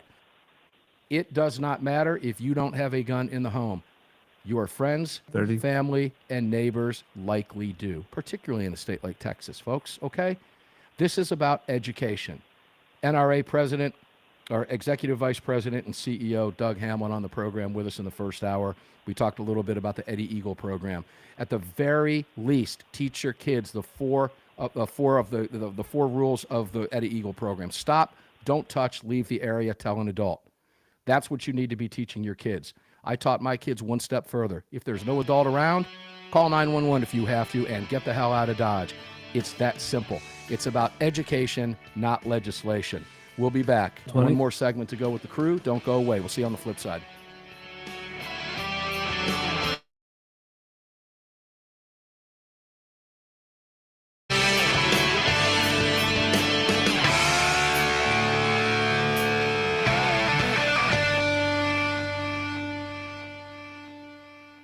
All right, guys, take a little break here. We'll be back at 48 minutes after the hour for the final segment of the roundtable today. Thanks for tuning in. Make sure to check out all of our partners, right? And subscribe to the podcast at Armed American Radio on any of your favorite podcast platforms. And in way you can enjoy the show and never miss a live hour of the broadcast if you can't tune in while we're live, which is Monday through Fridays, 4 to 5 Eastern, 1 to 2 Pacific. And, of course, every Sunday here on whatever platform you're watching the program on right now. And that's from 8 to 11 p.m. Eastern, 5 to 8 p.m. Pacific time. Be right back after the break, guys. Get started with the last segment for you today. Thanks for tuning in.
Greg and Dallas, you with me?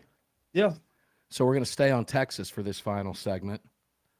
And the state fair is an issue in Texas. So we're going to go there. And I'll read 2 letters to the editor about that. 1 for, 1 against. And, obviously a disconnect between the two. So we'll discuss that. It's kind of fun. Should you be able to carry your gun at a state fair, ladies and gentlemen? Yeah, why not?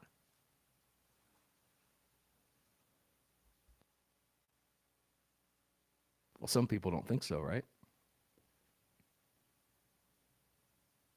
I'm going to read you 2 letters to the editor. Talk about it with the crew. With the crew.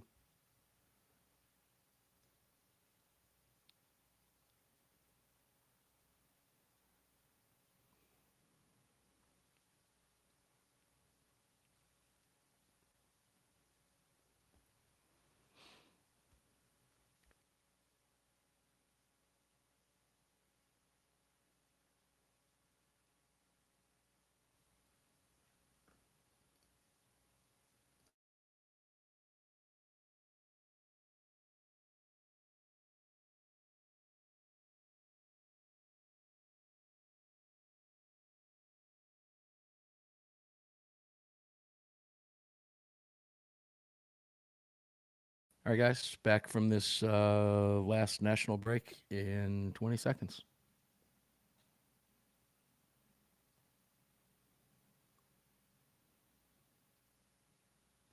You Telegram chatters, haven't missed you. Just busy. See you in there. Love you guys.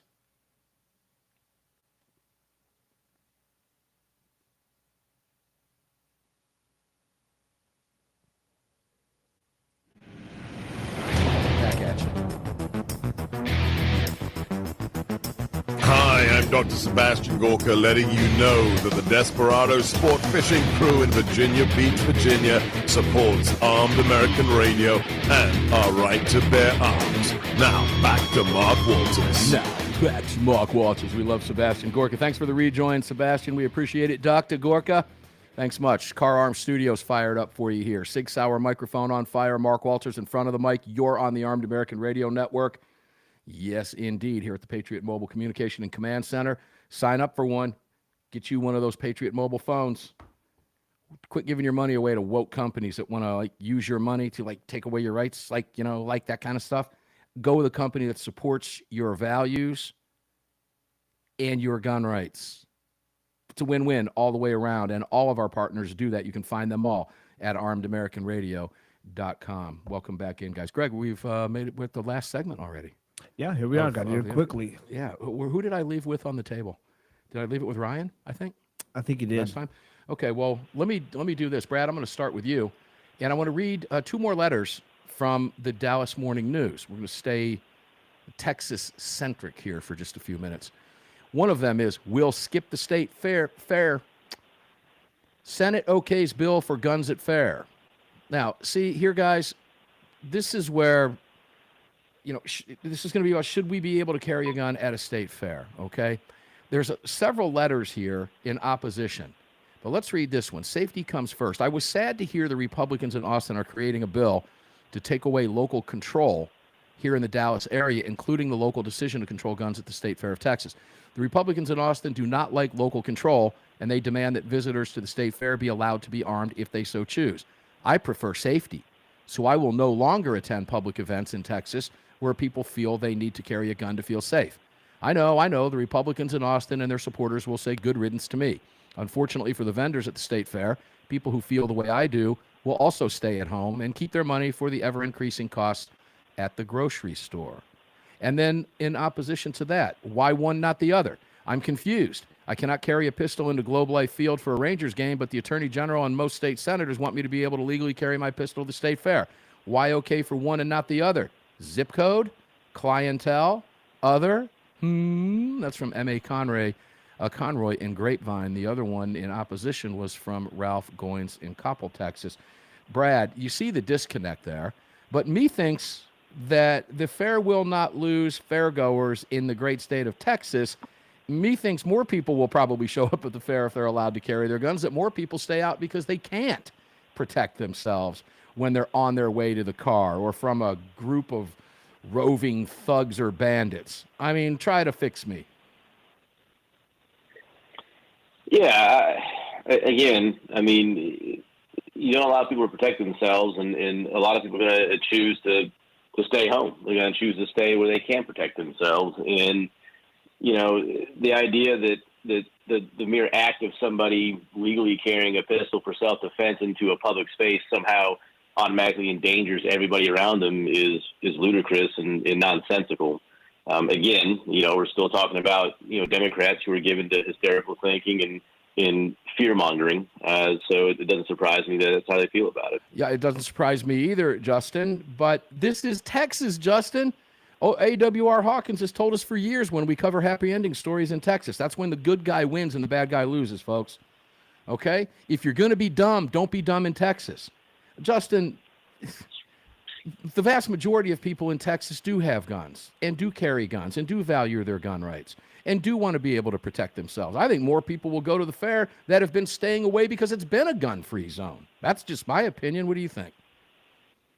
Well, you know, if you don't mind having cops walking around the fair with guns, then there you go. What's the difference with a concealed carry holder?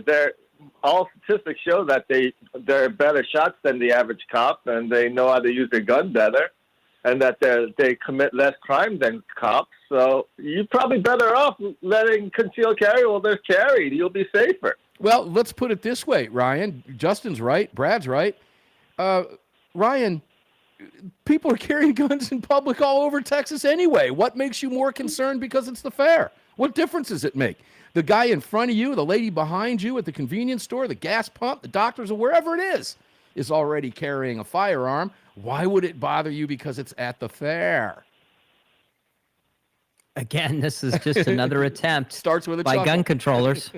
Yeah, no, I mean, this is another attempt by gun controllers to make it, you know, onerous to try to carry your firearm. So, I can take it here, I can't take it there, I can wear it here, can I wear it over there? They just want to create fear, uncertainty, and doubt amongst gun owners and those that carry about whether or not they're breaking the law. And they know that most gun owners, right? The vast majority of gun owners are law-abiding citizens that just want to try to obey the law. So we do our best to obey the law, to the best of our ability. And if they can make it inconvenient for us, that's exactly what they want to do. I think these gun control activists would be absolutely, like, if there was an X-ray glasses and you could see, not I know where you're going. not down to the underwear. I'm not talking about that. I'm just talking about you could see all of the people in our daily lives that are carrying firearms. I think their jaws would drop to the floor. Yeah. They'd probably rip their Mom's Demand Action shirts off, although nobody would want to see that, but they would do it. And I think they would just give up because they'd realize the vast majority of Americans want the right to keep and bear arms and are doing it on a daily basis. Yeah, we want to keep the Mom's Demand Action folks away from the X-ray machines. Brad Primo, look, I think you're right, Brian. I know you're right, but ladies and gentlemen, and Brad, let me just take it to you. But folks, if you're carrying can you imagine the guy behind you? I mean, think about how many people are carrying firearms with them already, particularly, Brad, in the state of Texas. I'm just curious as to why that person must know that the lady behind them in the line at the grocery store or the bank or whatever it is they're doing, maybe they're waiting in line to get their exhaust emissions checked. It doesn't matter. Those people are carrying firearms. I guarantee you there's a firearm in every pickup truck in Texas. What makes them so scared of the fair? Take us to the break, to the music. It's all you. It's fear-mongering. It's all it is. I mean, the fair in Texas is very popular, and it's something a lot of people there look forward to. And, I think Democrats just don't want people having fun on some basic level. And they got to ruin it for everybody. And so they got to find something to complain about. And, let's complain about people carrying pistols, because as has been pointed out, people are carrying pistols all over Texas. There's cops walking around the park with guns. It is a way of life in Texas and a way of life in a lot of places around this country. And it's just another attempt, by Democrats and the weak-minded to scare people and to ruin your fun. That's all it is. I was shocked when I read the letter and heard Republicans in Austin. I didn't know there were any Republicans in Austin. And then it dawned on me, oh, yeah, that's the state capital. There are some Republicans in Austin. Thank God there are Republicans in Austin. Guys, thank you all for being here. Justin Moon, CEO of Car Arms. Ladies and gentlemen, if you want to check out that 50 BMG and that new Tommy gun over at Car, oh, good heavens, check that thing out. It's reduced weight by about 5 pounds. It's within reach of everybody price-wise. I have a Tommy gun, and it is absolutely gorgeous. So maybe another one's on the horizon because this one is so much lighter and would just becomes even more shootable. They're absolutely wonderful. Make sure to check out Car Arms. Ryan Petty, thank you for being here and everything that you bring to the table in ways that other people just can't. Ryan Petty and Brad Primo, CEO of Lead Slingers, thank you, brother, for what you bring to the table every single week on Armed American Radio's Monstercast. Ladies and gentlemen, we're going to get up and do it again tomorrow, 4 p.m. Eastern to 5 p.m., 1 to 2 Pacific, Monday through Friday. Don't miss Armed American Radio's Daily Defense. Make sure to check us out on social media. Subscribe to the Armed American Radio podcast on any platform. Doesn't matter. Go get us. You'll enjoy the program. You'll never miss a live episode. Stay safe, folks. See you on the radio tomorrow.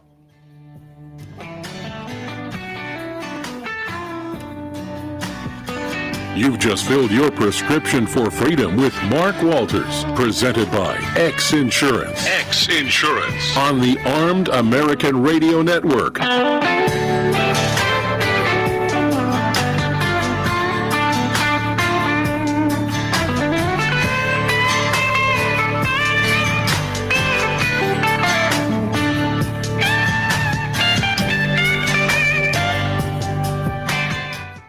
All right, guys, thanks for being here. Appreciate it very much. Thank you for tuning in on whatever platform you're watching. We do appreciate it very much. And a big shout out to all of our guests. We're going to get up and do it again tomorrow because, well, that's what we do. And we'll continue doing it until God takes our breath away. We're going to be here for you every single day, 6 days a week on Armed American Radio. Subscribe to the podcast on your favorite podcast platform, Armed American Radio. You'll find me out there everywhere. And there's millions, so jump in, okay? And if you see the post, you like the post, please support us and support our partners. You can find them all at armedamericanradio.com. Help us get the word out. Great conversations today. I've got a lot of comments from people that were loving the show.